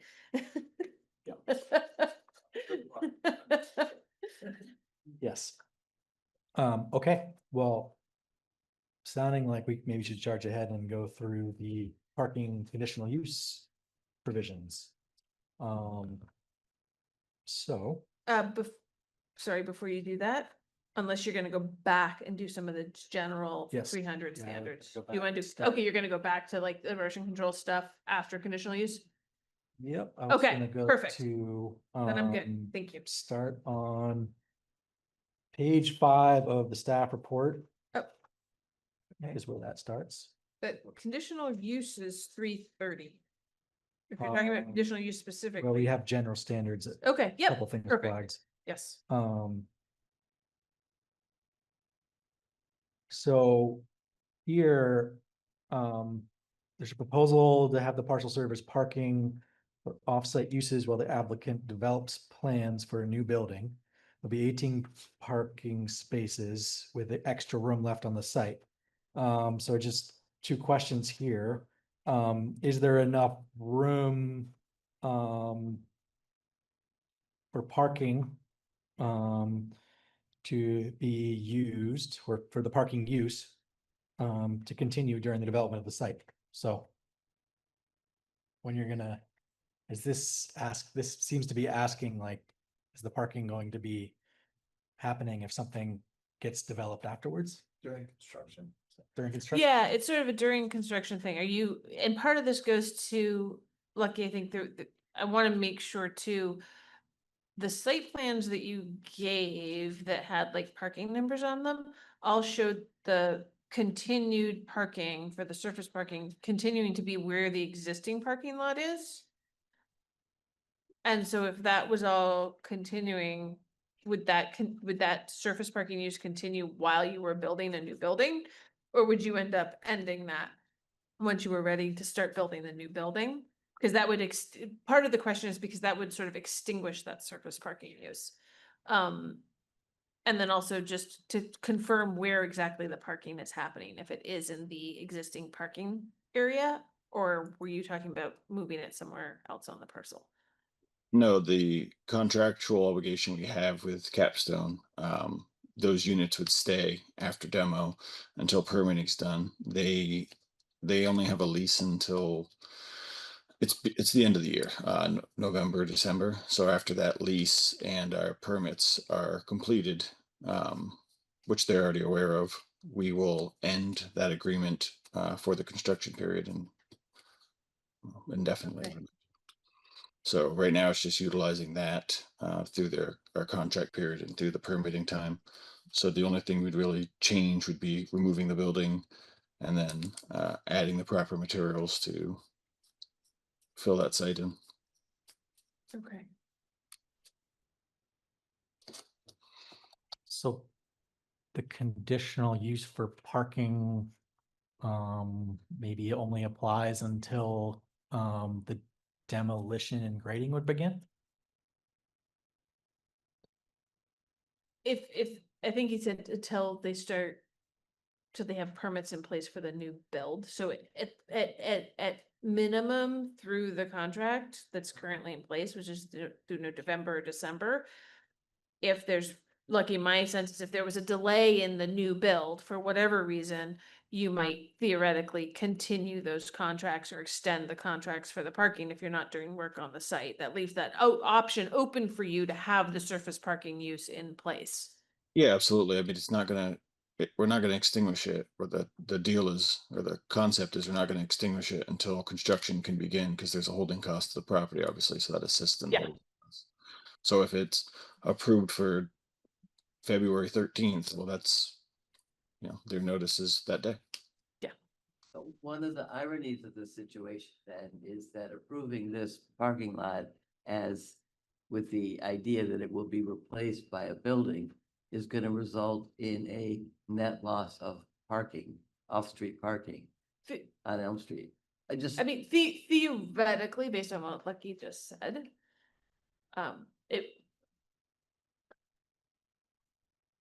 Okay, yeah, Yeah, we don't have any idea what's coming and we're not voting on that. right, right. I know that. But the visuals were maybe including parking as well, but that's beside the point. It sounds like this is pretty practical stuff moving forward. You're maintaining a parking lot to gain minor revenue until the point where it makes sense to start a construction project, right? So my question to Meredith is simply, do you think it's better structured as determination of the use is conditioned on the change of use for new construction, or is it better to make it subject to the parking lot will cease to be a parking lot when the construction officially starts? Doesn't really matter. You don't, the board is just authorizing surface parking as the primary use on the parcel. Right. At this point. Right. When Lucky or a Right. later owner, if that were to happen, comes back and says, hey, I'm now ready to build, part of that new build would be the application for a change of use. So, However it worked out, because there's already some surface parking there, or for some reason they wanted to keep that surface parking, they ended up deciding they do want to keep some surface parking and then build a building with parking underneath it that serves the new residents, right? You could have both on the parcel now because the conditional use of surface parking has been approved, right? It provides them some options, right? They don't have to extinguish the surface parking use necessarily to rebuild. They can, right? They have the flexibility. okay. No, that's an important distinction. I think it doesn't, this is going to resolve itself in the future. Yep. Yeah. Can I just stupid question. I maybe didn't understand the nuance of this. What is the reason that conditional use would be necessary now when in fact the area is already being used for parking? Yeah, I guess it's the hypothetical service to the use of the parcel. I'm not sure that, so the parking lot was the parking lot for the church. Right, They built the parking lot for the church. right. Churches have a special status under zoning along with other entities, Right. so that zoning has limited purview over them. I couldn't find that they ever got permission to like use that as surface parking to lease out to somebody else. They were just sharing their parking lot Right. for some extra money, right? It was not a authorized primary surface parking use, Mhm. right?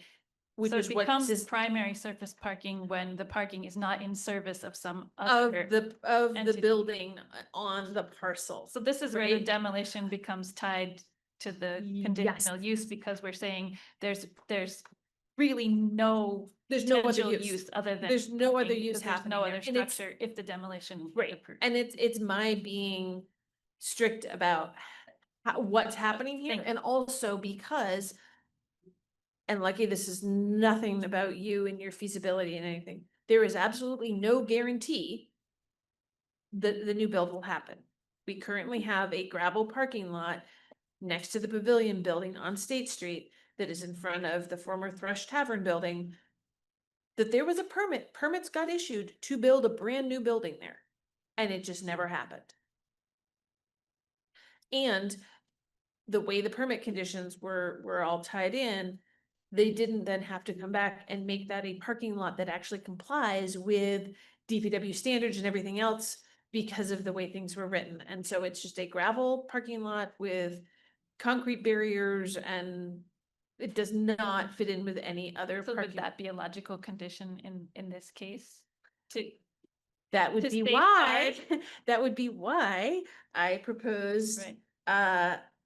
a condition of within, I mean, part of it, within 3 years of the board's decision, applicant, owner, or future owners of the subject land shall return to the board to update the screening for the parking lot in compliance with the design review and landscaping and screening standards applicable at the time of application.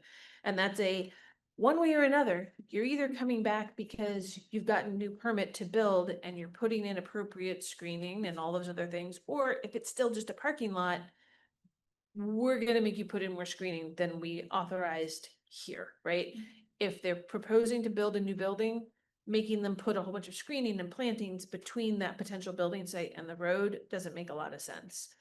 But if it's still gonna just be, in 3 years, it's still a parking lot, you better come back and you better figure it out and do something better, right? That's why I put that in here at the end of the staff report. Because I don't wanna see what's happening right now in front of the Thrush happen again. All right, just want to make sure we don't miss anything here. So we've finished general standards. Staff report talks about historic demolition and whatnot. And the next area lagged is erosion control, which Meredith pointed out, us not to forget. I had a question, if someone could point me to it. I just don't know that I'm looking at like the site plan that's referenced in here. We got the addendum, which is like the parking lot. Ground floor plan. Hold on. I've got to zoom in on some stuff with my understanding, and then of course you can definitely Oh, get okay. Lucky's input. So give me a second. Before I share screen. So I don't make everybody nauseous.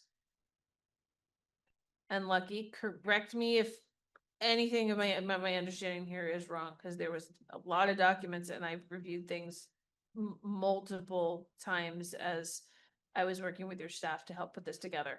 So this is the existing site plan with all this pink, the current building.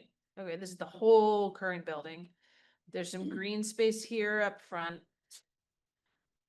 This is all like gravelly parking lot.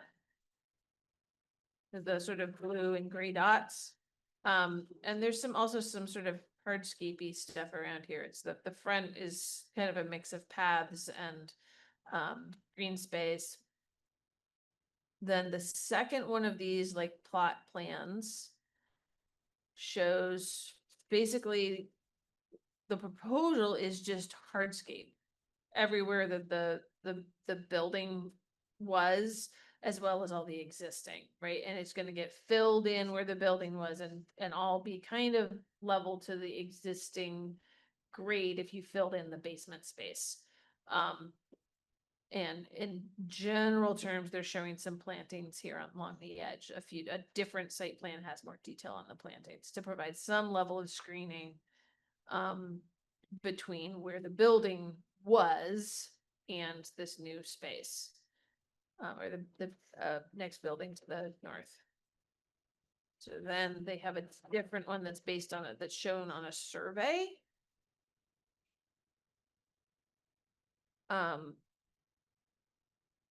And so it shows where says there's some existing screening versus potential shrubs to be planted. And it's showing where all the existing parking is.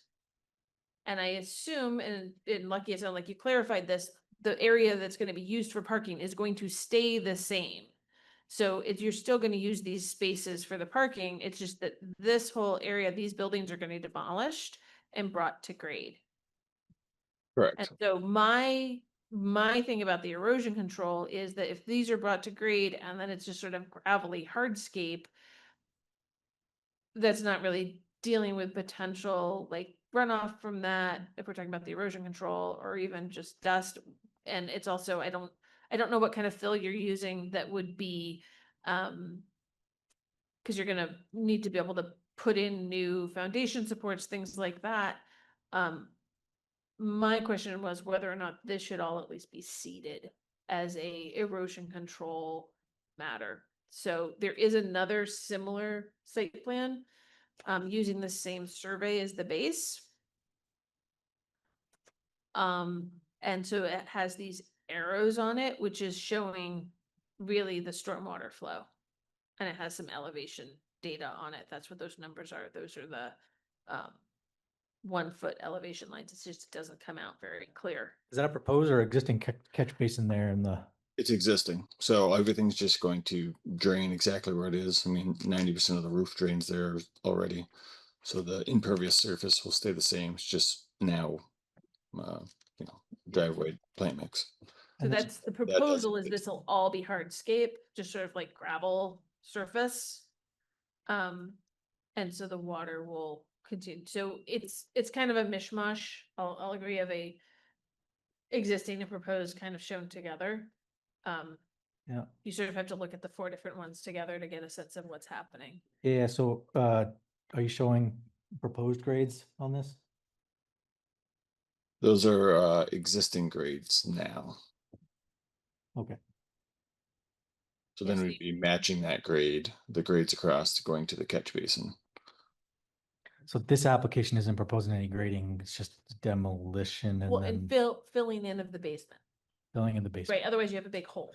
So no changes to the existing grades outside of the building footprint? That's correct. Okay.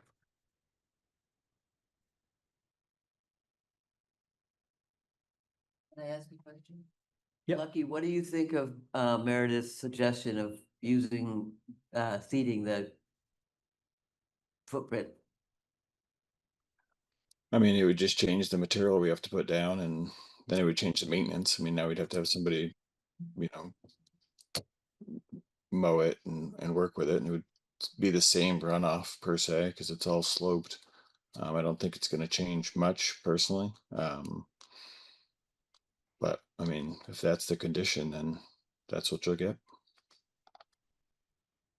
Am I wrong? Doesn't it change it to It- permeable? If you've got a surface there that things can grow in, and it becomes grassed over or even just like, crazy wildflowers or something, even if it's just for a season, it does become considered more of a permeable surface.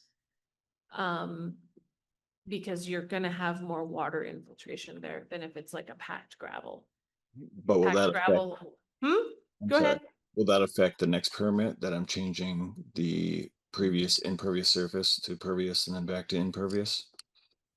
Um, I in mean, the typical way of things, it would. And if the parcel is really, really large, so unless you're talking about subdividing, which we haven't talked at all, if the parcel itself is staying the same, that's not gonna change like your coverage max or anything like that. But yes, it would mean that when you do your new build, it would count as probably changing from permeable to impermeable.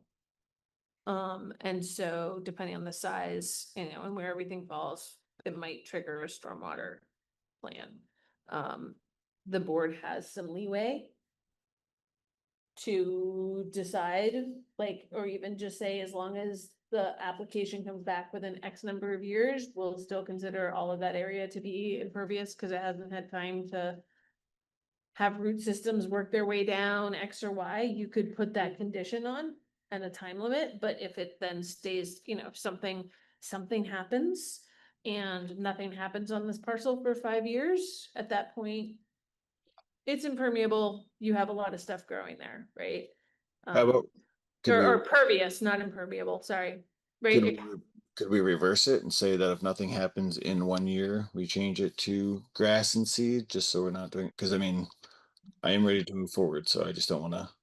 Yep, this came up for me more in erosion control, right? And to make sure stuff doesn't wash away. So that's all, Yeah. but I mean, the board has options here. You guys have a lot more play on this one in some ways than I think. I don't think anybody would suggest you put in a lawn. No, just seeding it with, yeah, what we weren't thinking lawn you would have to mow.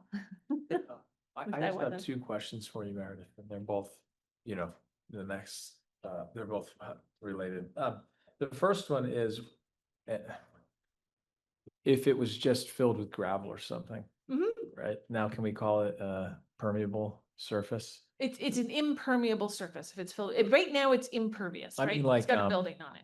Like crushed stone, like that you might use to backfill, a building or something that's highly permeable. But that's just the part A, and the part B was simply based on its new use as a parking lot. Are there any other considerations that, of screening or some kind of silt or erosion control along that edge between the adjacent property and the parking lot that, that we have to, that we can kind of approve with the thumbs up, like, let's. Yeah, I mean, you Yeah. could definitely require, especially within, standard erosion control practices are going to apply, and that includes putting down silt fencing downstream while they're waiting for either compaction of whatever they're using for the fill. And it's stuff to prevent a whole bunch of sediment from ending up in those catch basins. Like, those requirements apply base level. This just hasn't triggered a formal erosion control plan. Right, they aren't doing enough to trigger that.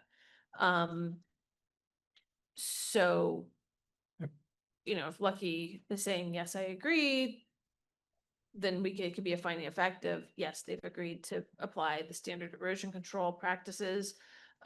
It's just that one of those typically is seeding of disturbed areas within a certain period, that's typically a standard practice. This situation is a little funky, and this is why I can't just say, here's what to do. And maybe there's not enough precedent for filling it with crushed stone or something. I Well, mean, if you look at that plan, it is showing silt fence, so that is Yep. Right, yeah, Okay. you've got silt fence in here in places, so, standard practices yeah. exist already. Yeah, right, and just I to be think- clear, I think Rob's understanding where I'm going. I'm trying to present a solution. No, to- well, I think that the to this. solution here is I think we got enough information to sort of through the mechanisms of whether we feel like we need Public Works to, weigh in. It's in some fashion, here. And then we've got, the plans with some silt fence proposed. I think we've got enough to sort of ensure compliance through our wording of conditions. That makes sense.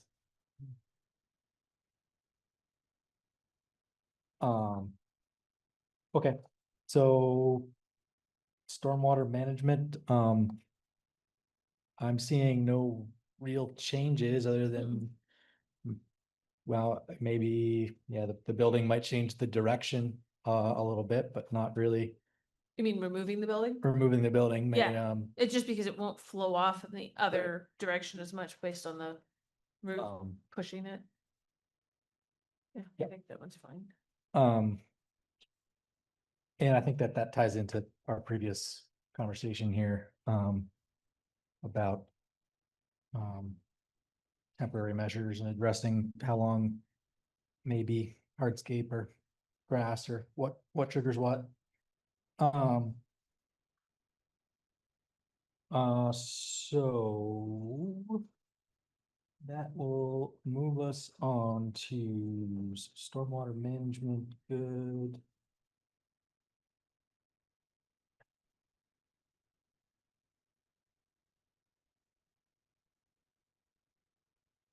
And so we're saying that we will maybe have to find a creative way to address the impervious coverage issue.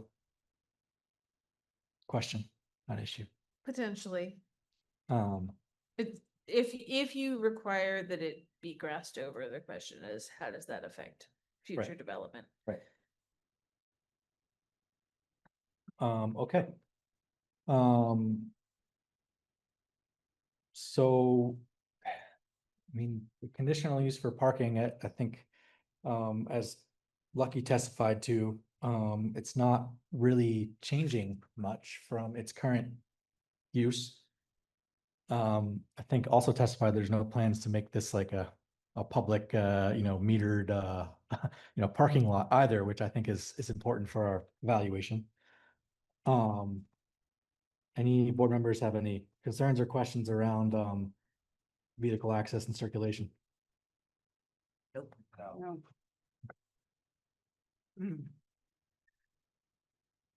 Um, so Lucky, you're not planning on changing the location or the dimensions of the curb cut? No, we looked at it when we were doing the street work and it's sufficient and functioning. Great.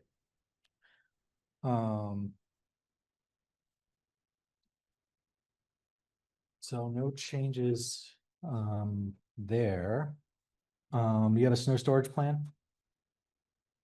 Yeah, I mean, I'll have 10,000 square feet of more area. So it'll just go there. Right, because you're not required to have a certain number of spaces, so you can cover up as many as needed, I guess. Yeah. What a luxury many don't have.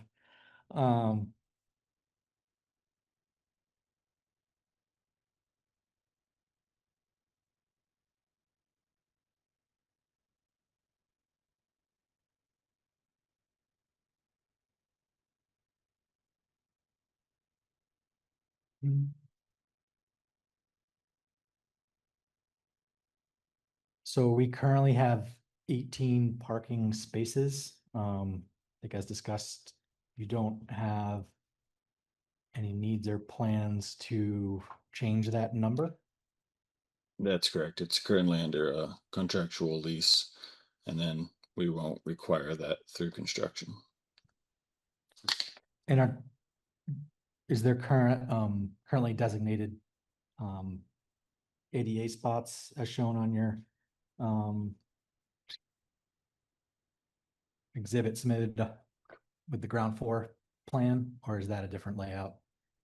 No, it's just all existing. So they don't go into anything and they're all a light grade. So I'd imagine that could cough off a couple ADA spots if requested, but we don't manage the lots or parking.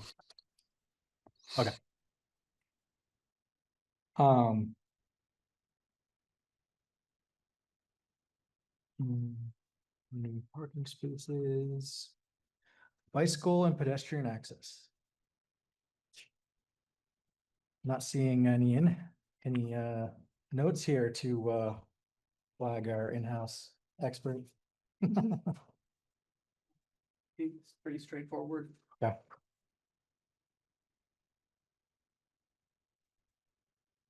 Landscaping and screening. This one might take a little bit, because there's a suggested staff condition related to screening, I believe. Is there any additional screening or additional trees that are proposing not to be cut as part of this demolition? So Lucky, since you didn't read the staff report, I noted in the staff report that we've got, I think it's these triangles. There's a couple of trees on either side of the current, maybe it's not the triangles. There's a couple of trees on either side of the curb cut right now in the front. They just aren't shown here on the site plan. So I didn't know if you were retaining those large trees. The proposal is to plant a, pretty thick shrub hedge here to on the northern-ish side. I mean, And I also wasn't sure if you were gonna keep the ashes or if you were gonna take those down. I don't know what their condition is. yeah, at this time, we weren't going to do anything beyond the demo, silt fence, and those shrubs. I mean, if those trees exist and there's no need to take them down, I don't see why I would. I can't recall them being problematic or unsafe, so I wasn't going to. Okay.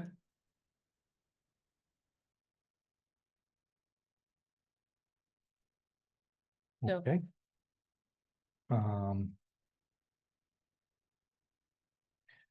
Would you be opposed to a condition that those stay as part of the plan to meet the landscaping and screening requirements? Stay as while this is just a parking lot? Yeah.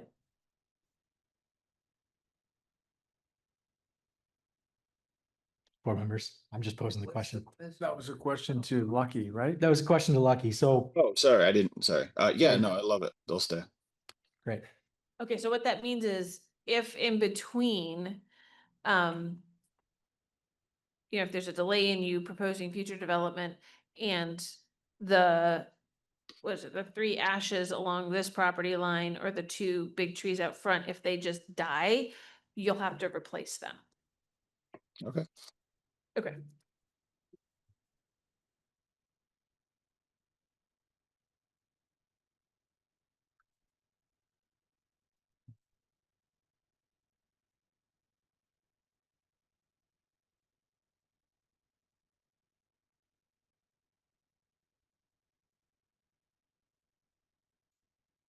Outdoor lighting, no changes there.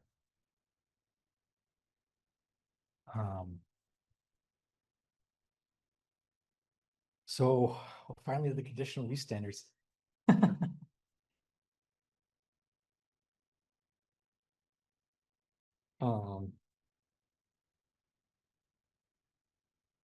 So first provision, capacity of community facilities and utilities. Parking as a use. I don't see any issue. Board members see any issue? No. Traffic. I think we found that the existing use is not really changing. So unless any board members see issue there, we'll continue on to 2004 character of the neighborhood. We've already determined not really changing, I guess.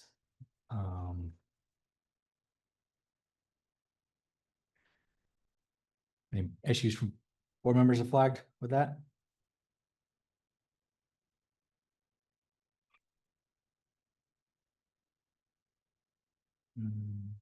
This would be the place where if we had concerns about a scenario in which for some reason the current plans don't work out, we might want conditions for screening, right?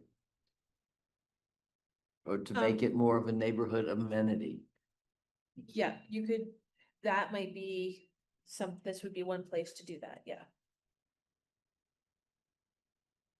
Where if it continues to be just a surface parking use in X amount of time, then they may need to, you could say they need to come back for a reevaluation of effects on, the neighborhood and, That sounds nice. We could Yeah. have to make it a park.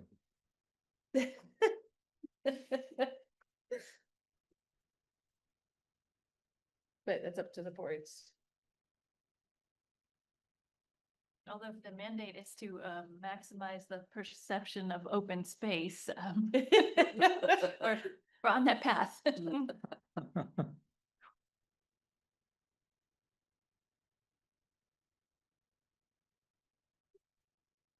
We're gonna be giddy with consent very soon.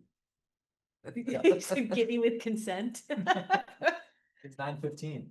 Just trying to charge ahead here, The board likes to get this housing projects done, even though it's not a housing project, but anyway. I think that's it. Did we miss anything? I don't think so. Try to hit all the key points here. Yeah. They still in the parking? We're on the, open it up to anything. Oh, Yes. No, I just had a note here on, it was, oh gee, well, page 17, actually. Up at the top, small, balance number 2, said it's not clear, which all of a sudden those words signal attention to me. It is not clear if additional parking spaces may be designated for applicants' use related to future development of the parcel. So a couple things raised my attention. It is not clear, and it isn't at all. And does this application have to provide such? Will be designated for applicants' use related to future development of the parcel. Can you explain, maybe Meredith, why you wrote that in there and how Lucky will respond to it, or how the group should respond to that for me? Thanks. Yeah, so I think it comes down to, like, if you look at the site plan that I pulled up here. If you look at the site plan I pulled up on the screen, right, we have the 18 numbered spots here in the existing parking lot, which is the existing parking lot is what Lucky is planning to use for this surface parking use as he's testified during the hearing tonight. So that becomes a representation of fact. That's sort of binds him to, that's what he's using. That's what he's using for the surface parking. And there are at least a couple of other spaces in this lot. And so my throwing that question out there was trying to find the full scope of what is this surface parking? Is it gonna be continuing to be used while he's building the new building? And he already answered that his plan is, once he has the permits in place for a future building on the site, he's gonna need to have the whole site accessible to dig things up and reorganize and resite and build the new building. And so he is not intending to continue having this surface parking lot, right? But either way, it doesn't matter. He is bound to basically this site plan unless he comes to either me or you for a revision to the site plan of how the parking spaces fit in. If he decides, oop, I'm just gonna build within this footprint where the old building was for some reason, right? He decides that's all he's gonna do, and he's gonna keep these parking spaces as a surface parking use. He has that option, right? The 18, he has the option to continue doing this and build. Give it the option to increase the number of parking. Wait, no, No. no, he's got a parking lot here, right? If he decides to, he's saying he's using 18 spaces for this surface parking use. Yeah. that's how many he can use for the surface parking use to serve other uses off the property, okay? That's what he's coming here for. If he then decides to build just in this footprint, he can do, say everything fell apart. He sells the property, okay? Somebody else can come and say, I just want to build a 4-unit building here. That's all I have money for. 4 dwelling units here. Unless the board conditions something and says you have to build X number of units, somebody else could come in, build 4 here, use these 2 parking spaces for those, and like build a carport, right? Or underground, first level parking. And it's not, anyway, my question here is moot. The thing in the staff report at this point is moot, because Lucky addressed it. Let me rephrase it. I thought we were restricting the parking lot to 18 spaces unless there is additional structures built on that property that require additional parking. If Is that what we're you, We're you, requiring- so if you Unless put it's that, 18 spaces, period. Unless We're not limiting it. there is. it's, you can decide to. It- Additional structure. So Lucky what we're has doing? said he's using 18 spaces for the surface parking. That is a representation of fact that goes to, if he suddenly was starting to expand it and Sure. and lease out 25, that's a violation of the surface parking permit, okay? That's what I'm saying, Right. but we're not limiting going forward, him coming back and making some other change of use. Unless you decide you're going to. Yeah. He can come for additional permits in the future, is my point. I see. Okay. So if, my question was, Never mind. in the staff report, is this site plan shows at least 20 parking spaces. 18 of them are numbered. He's represented in the application. He wants to be able to have 18 spaces for a primary surface parking use where other people use those. Yeah. Good. But there was a conflict between that and what the site plan showed. That's why the question's in here. Yeah, there's conflict otherwise too, but I think we'll let that one run. So I think I understand it better. Yeah, thank you. Wonderful. All right. Board members feel like they have enough information on all of the items discussed this evening to move forward? Kevin? Yes. I do think the conditions on this may be a bit complex and need some discussion. But so I think a deliberative session might be more efficient. How do folks feel? That's good. And finish out the meeting and then close the meeting and have a deliberative session on the hearing? Yes. Yeah. Close the public hearing and take it up at the end of the meeting. Session. Yeah. So moved. So we have to repeat All the right, motion before a second and before a vote, okay? we have to do that in 2 motions to close the hearing or just It's a motion to, the way you just described it. motion is to close the hearing and take up the deliberations on this application at the end of this meeting. Yes. That was, so that was moved by We Joe. have moved by Joe and. I'll second by Bill. All right. You, no, you, Oh, I can't? Bill Oh, he can't can't? second. He's, no, Catherine showed up. Yeah. So your alternative. All righty. I heard a second by Kevin. Because you've been part of the discussion. So Kevin, how do you vote? Is there any discussion on the motion? Seeing none. Kevin votes yes.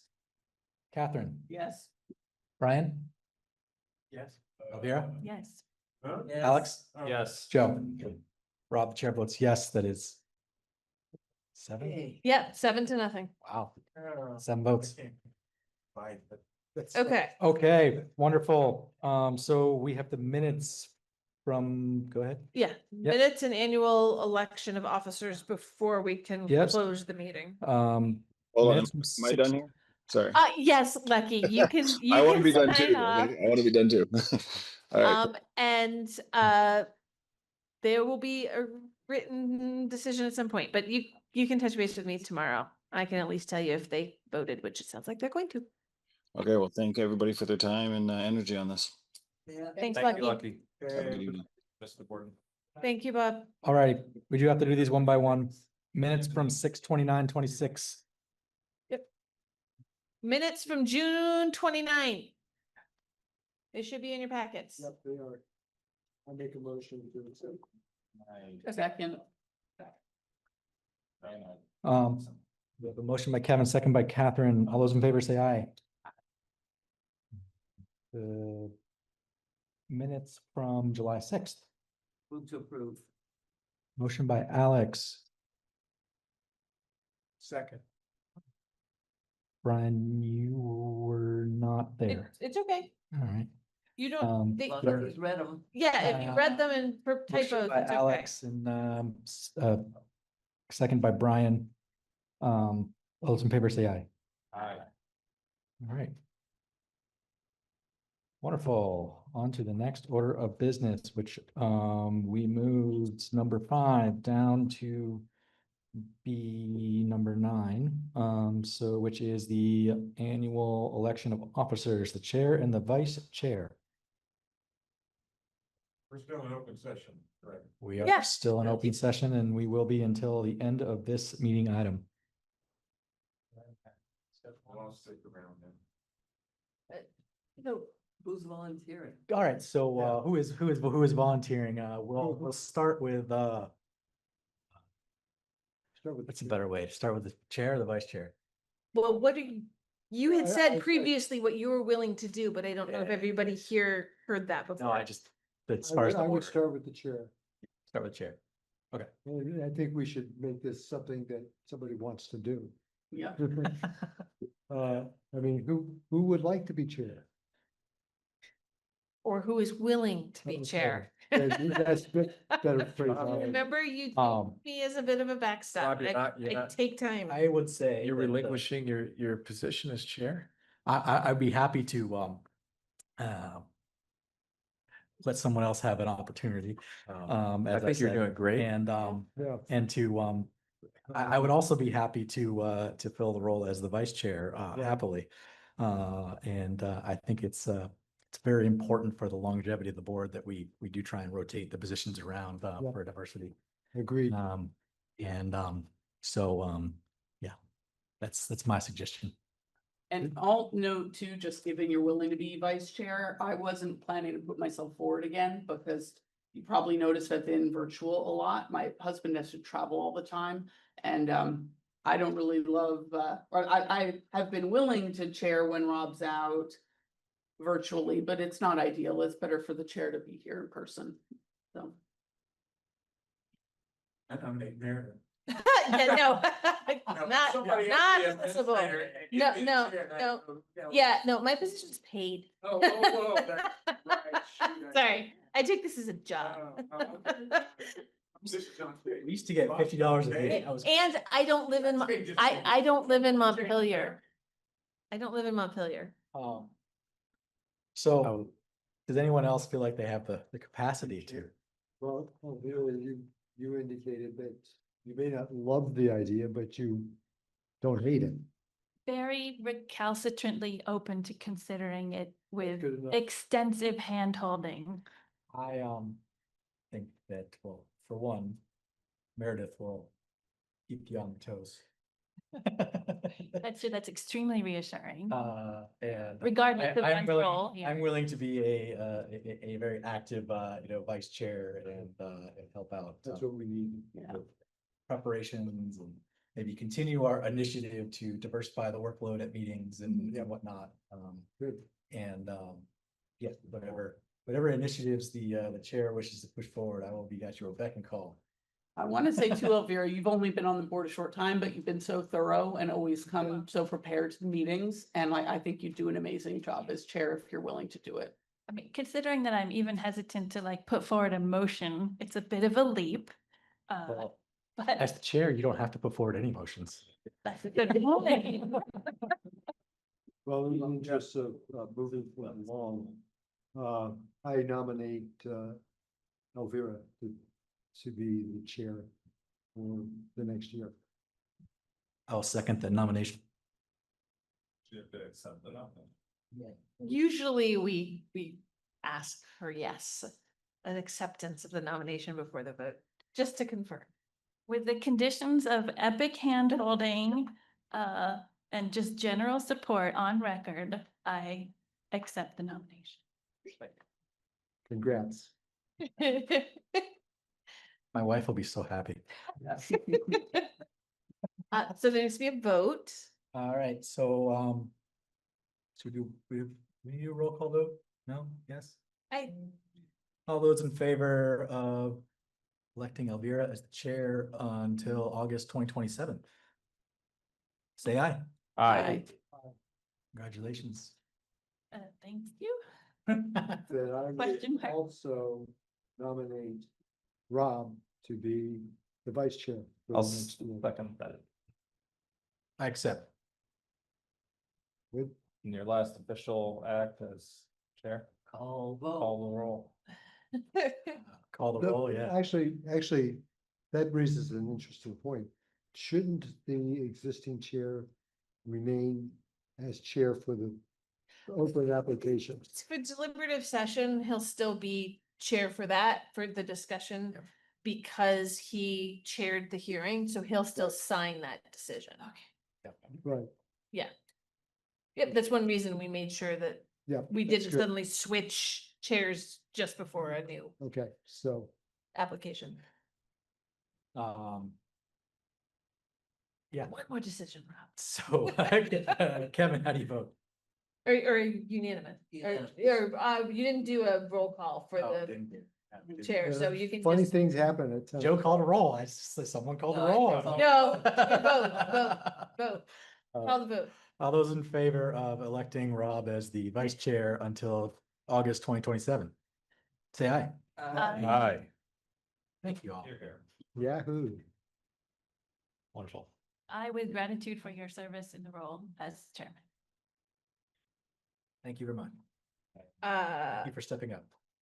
Yeah, motion to conclude the no. hold on. Never. No, you're doing fine, except that I just want to make clear and on the record, where everybody else can hear too in the public, that I do not have an application for August 17th. So unless for some reason y'all want to have an organizational meeting, there is no meeting August 17th.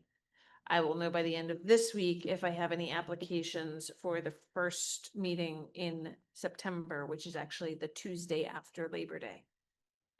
But the deadline for those is this Friday. What happens? So. So what's the date? What's the date? Will you know on August 17th?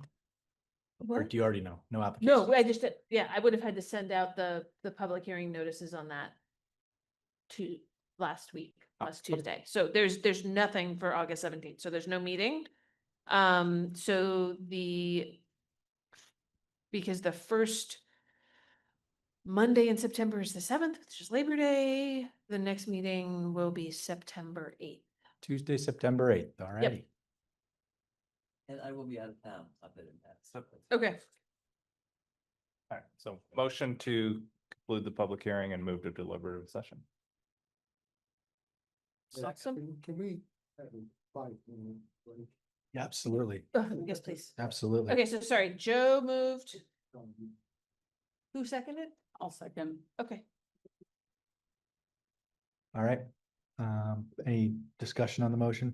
Kevin suggested a 5-minute break in between, which we can do. Yeah, Yeah, nothing. Kevin, how do you vote? Yes.